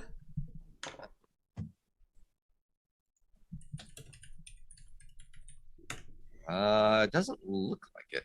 That was Microsoft. That's right. Yeah. That's right. Yeah, it was in that same vein and around that same time period. But these are still games I come back to now, like with Scum MV, and I'll still play them. Oh yeah, just for a couple hours. It's so much fun. Yeah, Full Throttle was one of my favorites from that day. That and Sam and Max Hit the Road. Oh yeah. I was never a huge Monkey Island player. Like I played through the games, but Monkey Island itself didn't hold my heart to the way Full Throttle and Sam and Max did. But I still respect the hell out of it. Oh yeah. No, I think Steve still even has an original Monkey Island 1 box with the spin key coder. Nice. To have people so they couldn't pirate it because it was still on floppy disk and people would burn or copy it, but you needed the special key coder every time to load it. Yeah. So that was a way of getting around piracy back in the day. Yep. Even though it was a video game about pirates. But yeah, so very cool. This will be coming out end of this year sometime. Yep. And it's been 13 years since they did the Secret of Monkey Island, the Tales of Monkey Island, sorry, back in 2009, which I was okay with. It was that episodic. It was really the start of some of those episodic stuff where you bought, an episode here or there. They did that with Sam and Max too. I don't know if you played those ones, Jeff. They were okay. Sam and Max Hit the Road was still so classic. No, that was so good. Jokes. Yeah. Yeah, looking forward to this. I don't know if any of the original voices are coming back, but I hope so. Yeah. Let's see. That leaves us with 12 minutes. 12 minutes. Do you think we can get this done in 12 minutes? Do you want to do a synopsis or just our take on it? I think I want to do our take on this. So this is a spoiler cast for Star Trek Picard Episode 9, Season 2. Hide and Seek. Yep, tomorrow is the finale. Farewell, Episode 10, but we are doing a spoiler cast right now of Hide and Seek. So if you have not seen it yet, I would turn off the show in 3, 2, 1. But make sure to hit that like button and share subscribe, Patreon, etc. Yeah. You know where it's at. Yeah. Gosh. Anyway, so Queen Girardi has assimilated her first drones. They have beamed over to La Sirena in an effort to take it over. The Talon, Picard, Raffi, and Seven beam to Picard's chateau, where they attempt to split up and go retake the La Sirena. Remember, Rios and the Doctor and her son are on board the La Sirena. And anyway, the whole thing is essentially a fight for the ship in which basically the Queen ends up winning. Basically, yeah. But the Queen tries to kill Seven, and then Agnes's personality jumps in and says, wait, you can't kill her. Maybe we can be something different, because all the Borg that you ever had, they were all assimilated against their will. What if they chose to be Borg? What if we chose to actually strive to be better? And whatnot. You're just like me, essentially. You're just always looking, you're lonely, and so you're just filling a void with you're surrounded by people, but you're lonely all the time. What if people chose to be next to you? Yeah. And these people chose to be next to me, and now you're going to kill them, and that's not fair. And it was essentially the idea of, you already know there's going to be one universe you already die, and the other one that we came from, there's already a Borg hunter, so you die. Why not try something new this time? Right. So a very interesting take on the Borg, and one that I did not dislike. There are some people that are going to say it's lazy writing, and and then they blast it off and we're never seen from again. Only we kind of knew from the start that Girardi was kind of the Borg queen. Like, we had some inkling that was Girardi. It was rumored for a long time, and it was just pretty much confirmed for us in this episode that, Girardi's the new Borg queen, and it's awesome. Well, it's even more confirmed too, because I guess another spoiler alert, she is not coming back for season 3. Correct. Yeah, which I'm actually really sad by. I really liked what they did with Girardi in this season. She's been one of my favorite characters throughout. She's been a lot better this season than last. Yes, that is true. The best dynamic between two characters has been her and the Queen this whole season. So good. So good. The cattiness between those two has been amazing. Yeah. Her opening the morgue drawer and go, wow, we've looked better. It was just great. So I will say, I actually started writing a fairly long tweet about fandom because of this episode, and because of the backlash that I saw to this episode. Because who could ever like this crap? Who could ever respect the writing that went into Star Trek Picard? And you call yourself a Trekkie, but what the hell is this absolute garbage? Yeah. And it got me thinking, because while I'm not a huge fan of Discovery, some people are. And that's totally fine. Yeah. For the sake of argument, it's totally fine. Star Trek Discovery was not written for me. I don't control the destiny of Star Trek Discovery. I don't control the franchise. I don't control anything about it. My only role as a fan is to sit there and watch and then make up my own mind. And I can love it, or I can not love it, or I can hate it, or I can not hate it, or any range of emotion in between. The problem is fandom, and I'm speaking specifically to Star Wars fans on this, because no one hates Star Wars as much as Star Wars fans do. I'm starting to see that same effect in Star Trek fans, which I've never really seen or been exposed to before. But looking back, those haters have always been there. Because if you go back and you read TV guides from 1986, when Star Trek The Next Generation came out, you see that, oh great, we're replacing Captain Kirk and Spock, legends of the Federation, with some bald guy and a Klingon. Like, what the crap is this? And they'll never amount to anything, and how dare they do this to Star Trek? And we go back now, and TNG is regarded as one of the best Star Trek series of all time. The best, but yeah. I see what you did there.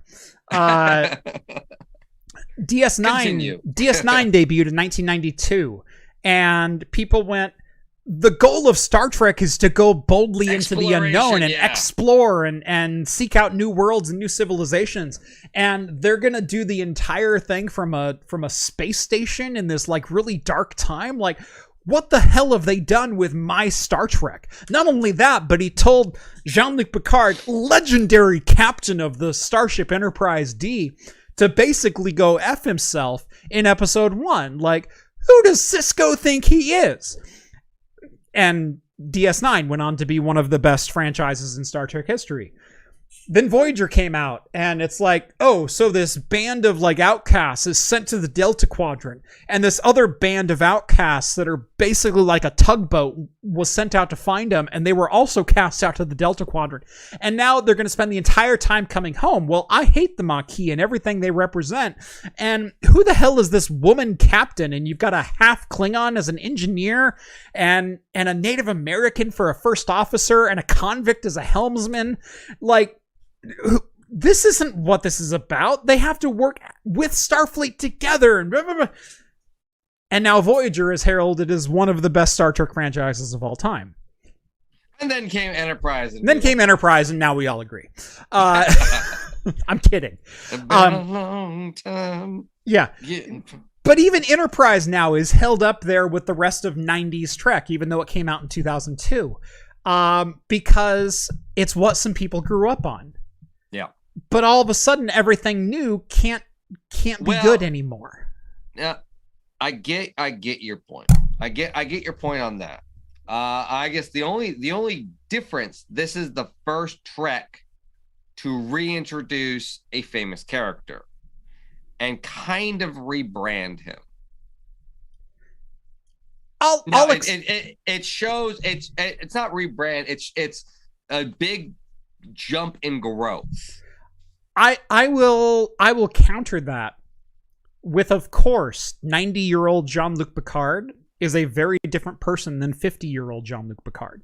Yes, but of course he is. But because there is 7 seasons, so there's 7 years of him plus 4 movies of him into the 2000s, and maybe not the best farewell for certain characters in the last movie. Right. But it was, okay, we've seen the journey of this character.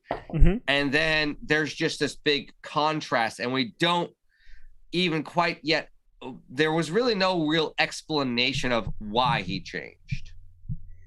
Then that would be season 1. I disagree, because if you're the Jean-Luc Picard that feels like Romulan lives are worth just as much as anyone else's life, and you were lambasted and cast out of Starfleet for trying to save the lives of an entire planet, and now both civilizations hate you for it. See, you'd be a bitter old man too. You know, now that I kind of think of it, that should have been season 1. That would have been a really amazing... the actual events, not the aftermath. The actual events of that, and then end of the season, discharge, disservice, right? Big shocker of like, how what do you would have been that? The fan reaction had that been the ending? Horrible, right. That would have been but then it could have. Captain Jean-Luc Picard dishonorably discharged for treason against the Federation by stealing starships to rescue Romulan citizens. But I guess that would have made sense, because that would have also then fit his character via, say, like even the movies, because he even did that in the movies. He did that in the series. Right.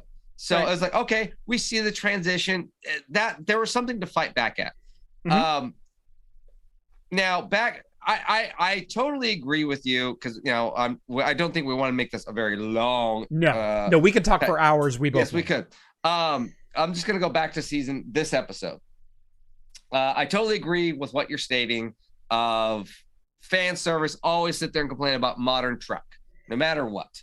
And then you jump 10 years, like, this wasn't too bad. I like this. Blah blah blah. Right. I went back and I watched. I really liked the send off they gave Data. Exactly.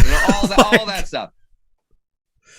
The thing I took away from this episode was that, and it was a thing I was complaining about a long time, was this whole season, and maybe they might wrap it up in a nice little bow for me this next episode. It doesn't feel like a Q season. It feels more like another Borg season. Like, I think it's very Borg heavy. Of course it is. With a little bit of tweaking, Q might not be in it at all. Now, here's a quick thought, though. Okay. Maybe end of this season ties into the next. So Q is actually part of season 3. I would say that's probably accurate in some regard. I will say, with Q coming back, I wanted more Q. I wanted more Q. I wanted more Q. Now maybe we'll get our just desserts in episode 10 tomorrow. Hopefully we'll get more Q. Hopefully we'll get some resolution, because they've been kind of building on him dying / having problems / dealing with his own mortality. Yeah, other than the first episode, he's only been in it for like 2 minutes. It's been more than that. I mean, he had an entire 5-minute monologue in the episode with Guinan. Yeah, but 2 episodes prior to that, he wasn't even in it at all. Right. And then the next time prior to that, he was only in the last 30 seconds where it, well, that's interesting. Right. And then that was it. So while Q caused this situation, I haven't seen anything of Q checking in on Picard and going, "How's the trial going, Jean-Luc?" Yeah, whispering in his ear, or "Oh, you're really going to have to make a decision now, aren't you? Let them die or let them live. Isn't that the human conundrum?" Yeah. Like there hasn't been any of that stuff, because Q has been very much removed from Picard for the entire thing. Outside of the first little interaction that they have, Q's just kind of been in the shadows watching rather than being a participant. And it feels weird. So who knows if this storyline with Q is going to extend into season 3. But I will say I wanted more Q, because Q is supposed to be there. But I also don't dislike the story that they're telling, because it's Picard and his colleagues that are trying to solve a problem that has been presented by Q in whatever means they can, when they don't know what the actual problem is or the solution to the problem. They just know that something in this universe is going to cause the timeline to irreparably break, and if Rene Picard doesn't get on the Europa mission, we will plunge headfirst into a fascist dystopia. Like, that's all they know. And so I don't dislike most of the story. And for people saying, like, well, oh, so Guinan lived on the Earth for 300 years, but all of a sudden she wants to leave because there's racists and whatnot. Well, yeah. I believe that. I don't, discount or discredit 2024 Guinan's feelings on Los Angeles, or... Well, we already knew early on that she traveled a lot, because she went and visited Earth early on during the Mark Twain years. We saw in Generations that she was first boarded through the Nexus, but she was on a transport ship. Yep.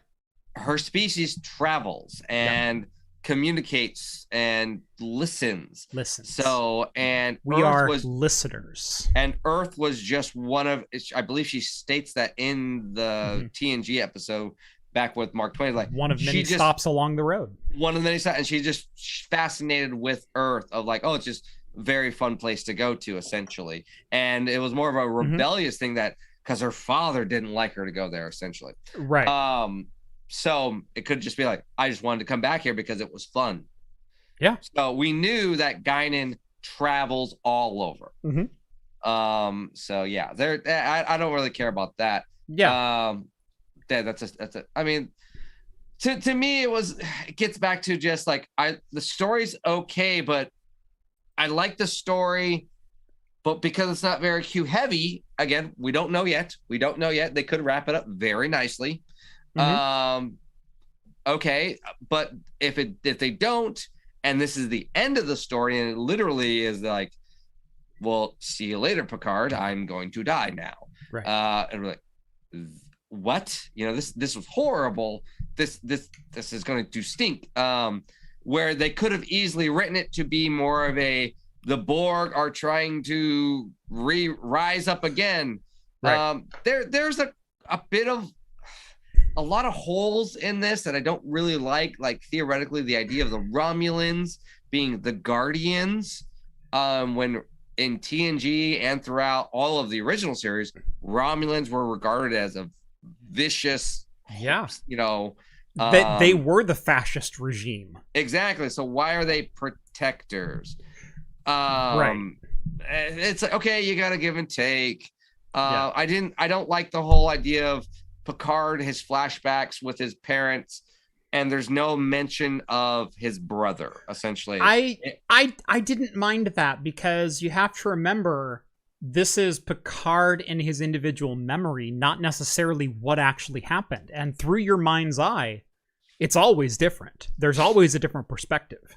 Well, maybe, but also there was always talk of how Picard's dad didn't like technology and didn't like any of that type of stuff. Mm-hmm. Didn't like the stars and spaceship, was more of a ground, down to earth type of person. And then we see him as a psychiatrist with pads and everything, trying to help his mother out. Yeah. I don't know. It just, it's okay. I guess John, think about the people that you know today who are in their 60s and 70s and dislike all the technology around them, yet still use automatic coffee grinders and iPay and Amazon delivery and everything else. Are they going and milking cows by themselves? No, they're not. No, so think about the technology of the day that they have access to that might just feel like second nature. But that's exactly what I thought. So when I sat there, I went and looked at, like, okay, I'm taking a look at my in-laws. My in-laws live on a farm, but they don't use a tablet. They barely know how to use a smartphone. Right. Like it takes it. They're like, I really wish we had something different. Right. I got to go there and help them program it for them. A lot of their stuff is still manual. He prefers going out into the garden and just, I'm going to take a shovel and I'm going to dig it up. Right. It is a bit more manual, as to where I'm like, I'll go get the tractor. I'll go. I got this technology. I'll just dig it right up. No problem. But I also know people who complain about technology constantly, yet they have Amazon packages on their door every single day. Oh yeah. I'm just saying it could have easily been fine of, like, just seeing a boy in the background, or one of them saying, go to your room, and it'd be the older brother. Yeah. Any reference of, even with my of a family member. Where's being Robert? Right. Yeah, exactly. Just, where is Robert? Yeah. Or you hear someone in the background crying, shut up, Robert, we need to do this, essentially something like that, to where, or the mom saying, I got to take care of Robert. But I think you're getting too specific in your criticism of a person's memory. But they made it too big of a deal. No. I think you're getting too specific in the criticism of a person's memory when the memory is specifically about the relationship that one person had with their mother. And for some reason, Robert wasn't sitting there going, mommy, mommy, mommy, mommy, mommy. No, but okay. So as someone who has siblings, a lot of my memories of my parents don't include my siblings. Okay, I guess for me, with someone comes, like, say, well, you have 9 siblings, so that doesn't count. So, yeah. Well, it is. I come from, and Picard being the younger brother. Right. I'm the youngest brother. Right. It is. I see my parents interact. My memories are, I saw how my parents interacted with them. How do my parents interact with me? So I have a reference. And so I was the eldest by 11 years. So and many of my memories don't include my siblings. But then, so you're Robert. I'm Robert. So that's where you disconnect from Picard. Right. Picard is the youngest, so he should see the older brother. Picard, maybe the older brother is out getting laid out in the wine field. Who knows? Well, no, Robert, because we even remember seeing they weren't that old of a difference, because they were in school together. Right. And so Robert is only supposed to be like 3 to 4 years older. I think he was a senior in high school, and Picard was a freshman, and Picard was beating all of his sports records, I believe, something along that lines of a reference. Right. But Picard's also like 10, 11 in these flashbacks. So that would put Robert at like 14. But the memories were specifically about his mother and his interaction with his mother. And it was his mother and his father, because he sat there and took a long time to realize that that was his father, and he was or trying to come to terms that his father was that person, and then trying to help. I guess the quick point. I think they did a slightly 10%, 15% more effort would have rounded that story out. That's all. And I'll say it again. I wish that modern television programming, and I'm talking very general terms here. Yeah. I know we talked about this before. So modern television programming would stop operating on the standards of 45 minutes. 45 minutes to tell your, or 42 minutes runtime to tell your story with advertising breaks every 7. Because some stories take longer, some stories take less. Yeah. Breaking Bad is the pinnacle of network television because they used the runtime to tell a story perfectly each and every time. But the people who are calling out crappy writing for Star Trek Picard, or I'll even say Star Trek Discovery, or Lower Decks, or whatever your flavor of the month is, all the people who are calling out the crappy writing, keep in mind, these are 10-episode seasons that are trying to tell a continuous story, for the most part. Lower Decks being the episodic, but Discovery and Picard trying to tell overarching storylines. You're comparing it to shows that are, number one, 25 years old at the time of filming, sometimes 30 years old at the time of filming, in the case of Generation. You have old TV standards of runtime for 42 minutes, and that's it, being held as the standard for what you still have to do, even though they can't ignore it because, well, it's only on Paramount Plus. You don't have to actually put this on broadcast television anymore. In fact, it's not on broadcast television anymore, so why the hell are you still beholden to that 42-minute standard? Yeah. No commercials or anything. Number 3, you're comparing this against 25 episode seasons that were done entirely episodic with no real overarching story. And even though I trumpet DS9 as having an overarching story and Voyager is having an overarching story, that is so minimal to the plot in so many episodes. Yeah, I wouldn't say it was a story, it was a theme. It was a theme, and where DS9 does have the Dominion War and does have ups and downs and different locales for where they're at different times. There were enough break episodes to break it up. They still found 3 episodes to explore Dr. Bashir's psyche in the middle of the Dominion War. Yeah, or a holodeck malfunction. Or O'Brien has to go back to Earth to meet his dead parents, or whatever the bloody hell. Or Quark and Nog have to do something. Right, or it's a Ferengi episode. Yeah. Right. You're comparing a 10-episode overarching season, which is essentially an extended movie. It's a 5-hour movie. Yeah. Versus 18 to 20 hours of literally episodic content, where all it had to do is exist within its 42 minutes. And you know what? The writing in some of those 42 minutes was dog shit. Oh, yeah. Let me ask you Sub Rosa existed in season 7. Yeah, yeah. And you're heralding that as the pinnacle of Star Trek television? Let me ask you this, though. Okay, those type of episodes that we were talking about, because that did happen in TNG through Voyager, of those random ones, made you bond with the characters, and it was more, you had this longer time to build these character developments. Right. And you had years, essentially years, to build this character development, to where, like you're saying now, is there's 10 episodes, and this is something that we talked about in season 1. In season 1, episode 10, Seven and Raffi, on an overarching shot, on a boom shot from a camera, embraced their hands like this. Yeah, and you're just like, to tell the story that they're going to be together for a year and a half. That was the only clue that we had that they were a thing. Yeah, and it was, it's barely a plot point in the new season as well, where they say they care about each other, and like episode 5 and 6, they're arguing like husband and wife. Whereas for Next Generation or DS9 or Voyager, we would have gotten 3 or 4 episodes spread across 4 seasons explaining their relationship in the utmost detail.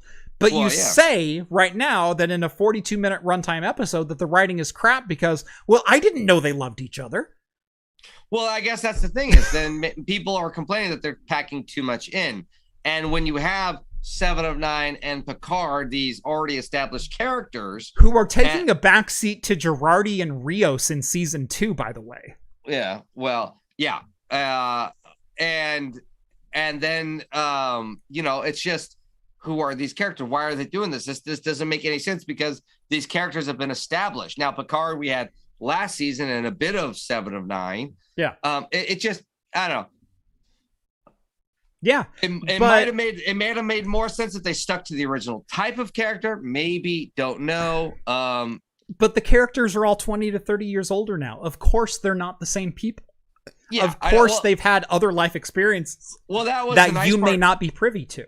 Well, that was the nice part. In the end of this episode, she talked about 7 being captain. She's like, "Oh, you'd make a really good captain." Right. And then she goes, "I tried. They kicked me out because I was bored." Janeway pushed for it. I was bored. They didn't accept me, and so I just left and abandoned it. Right. Okay, there's a little bit, but that again, if this was a whole 52 episode season or what, 24 episode season, that would have been an episode, a flashback. Right. They would have spent an entire 42 minutes on that particular piece of dialogue rather than casting it out with 3 lines. But you say it's terrible writing, even though they're trying to tell a story and give some backstory, and they're giving you context for that backstory, but it's rapid fire. It's 2 or 3 lines. I guess there's a difference because something when you have Game of Thrones come out, which is a 10 episode season, and you have this complex story, but it's written so well and it's told so well, I understand the history. At least for the first 6. Oh yeah, but it's like, once they didn't have a book to go on, which had hundreds of years of lore, and they had to start figuring out along the way. Guess what happened? But that's the thing is so. Now we can end on this, or if you want to, but an interesting thing, I don't know if you heard it, but the first couple of episodes of Strange New World got released to critics, and it has been said to be episodic. Yes. So if people have been talking a bit more episodic Trek, this, A Strange New World, might be something up your alley. I will at least give it a try. I'm definitely going to. Pike's character in Discovery season 2. Didn't care for Spock with a beard, but whatever. So I'll give this a shot. I gave Discovery a shot. I'll give most Treks a shot. So I gave most Treks a shot. The only ones that I really haven't liked are Enterprise and Discovery. But you know what? I still call myself a Trek fan, and I don't hate Enterprise or Discovery, and I don't hate the people that like them they may not be Discovery for me. season 3. I'll blatantly say Discovery season 3 is a good season. Yeah. And Enterprise past season 2 is good. So. Right. I just rewatched Caretaker for Voyager. I rewatched episodes 1, 2, and 3, and actually really enjoyed them. Like they're not the worst things in the world. But you go back and you read the critical, stories and reviews at the time, and this was the most blasphemous thing anyone had ever seen. But looking back, because of the episodic nature and the number of episodes that were released, you remember the 10 good ones out of a 25 episode season. Yeah. And your mind's eye just discards the other 15, even though watching them episode by episode, week by week, you go, yeah, that wasn't a great one. Yeah. Right. And I mean, like I said, Sub Rosa takes place in season 7. By the time that Next Generation had already established every character and everything we would ever want to know about them, and is one of the worst episodes of Star Trek of all time, happens in the penultimate season of The Next Generation. So you can't tell me that Star Trek Picard is crappy writing because they're not paying attention to the past when Sub Rosa exists. The fact that it even made it off a producer's desk. Yeah, but they never mentioned it after that episode. Lower Decks does, and it's great. Well, that's the best part of Lower Decks. Is just what's the worst of Trek? Let's talk about that blatantly loud. They have animated series digs, and it's amazing. Did Dr. Crusher know about that candle and that Scotsman that one time? I don't know. Oh, that's great stuff. I can't wait for that to come back. Yes. Anyway, thank you all for watching episode 233 of Talking Heads here on Craft Computing. Catch us every Wednesday night at 8 p.m. Pacific time for the latest in beer and tech news. Join the Patreon if you want to keep the conversation going with myself, John, Rhett, Steve, all the hosts from Talking Heads, and join the exclusive Discord server and after party that happens every Wednesday night at 10:30 p.m. John, any good of the order? Any spoilers, teasers? No, I'm hoping to have my video out by Friday. Just got behind. I got some food poisoning in on it was like Sunday night, so I didn't feel too good. Couldn't edit. Yeah. I lost my voice on the weekend too, so part of my video you might hear me squeak a bit. So I might have to do some reshoots. So I'm hoping to have the video out by Friday for my 46-day beer diet. If you guys haven't heard, that's what I did. So Big Spoon says the worst episode of all time was probably involved giving a relationship to Kess to a full-grown adult. Yeah, that was a big part of episodes 1 and 2 in Caretaker and Star Trek Voyager, but I would argue that the worst episode in Star Trek Voyager was Kess coming back. Oh, where she's like an old lady and where she's like an old omnipotent Q type lady who tries to rip the ship apart. We all know the worst episode is Warp 10 or whatever, the threshold. Oh, Transwarp? Yeah. Yeah. Interestingly enough, it gets a lot of love these days because it's just so out there. We all know the worst episode of DS9. Oh, yes. Which is? What was this? How does that song go? Alamoran, count to 4. Alamoran, then 3 more. Yeah, was that episode 4? It was early, maybe 7. Like I think it was like it was season 1. Yeah. It was DS9 the game. Oh, it's the worst episode ever. Move Along Home. Okay, then. What is season the worst 1, episode 10? What is the worst TNG? Oh. Well, the game is also up there. I think the worst TNG, and let me look up the name. Is the one with where they have to introduce the Indian tribes, and then Wesley throws a big fit because they were introducing Chakotay in Voyager. So they're like, "Oh, we have to talk about Indian tribes." Yeah. Oh no. Gosh, what's the one with the quasi-nudist colony where Wesley's sentenced to death for stomping on the flowers? That is really bad. That's the worst one. That is really bad too. That's the worst one. No, then there's the one where Tasha Yar has to fight with the spiked hands with the African American planet, which is, I'm sorry, but that's just how it was. I don't mean to be weird. And here's the thing, there are so many bad episodes of TNG, but it's held up as like the golden standard for Star Trek. Season 1 was like, we have to be like TOS. Right. And so many we have to overact, and Picard has to be stronger and badder and more intense than Kirk ever was. And so and Riker was fitting in like this. I don't know what a first officer is supposed to be because I'm definitely not Vulcan. Yeah. But like, do I just yell at people? I'm just going to yell at people. So. Yeah. But it took them 3 seasons to get some like good at... John, be honest.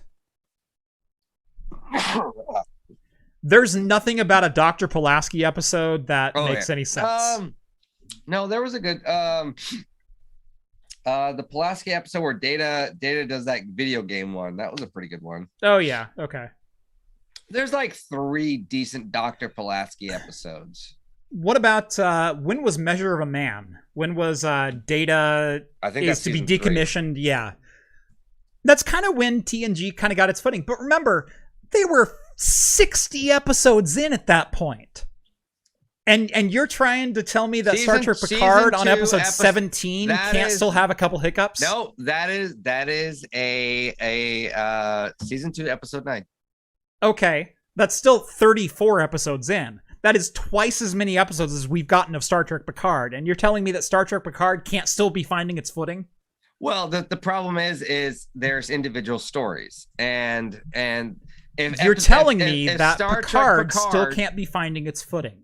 Because in episode 17. We already know where Star Trek Picard is going to end. They've already announced, hey, we're ending at 30 episodes. Right. What is Star Trek Next Generation season 2, episode 13?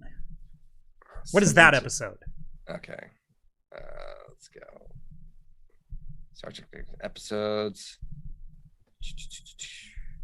Season 2. What episode did you say? 13. What is 13? 13. Oh gosh, come on. I said okay, there it goes. Elementary Dear. Oh my gosh, that's a horrible one. That is where Data does the Sherlock Holmes. That's not bad. It's not horrible. Okay, that would be episode 28 into 38 in total. Yes. That means the entire runtime of Picard plus episode 8. 20, it's 29. Episode 29. 20. Okay, so that would be the precursor to the series finale of Picard. Yes. Is Data as Sherlock Holmes. You're telling me that is when TNG found its footing. Yes, but... Yet Star Trek Picard is a terribly written thing that disregards all of canon that's ever been written. Yes, because, okay, here's the difference, though, is between TNG and TOS was, 20 years? Mm-hmm. And they had to rebrand it, and then now... you're using the exact Guess what? Same, it's been 30 years since DS. Yes, but they're TNG. using the same IP.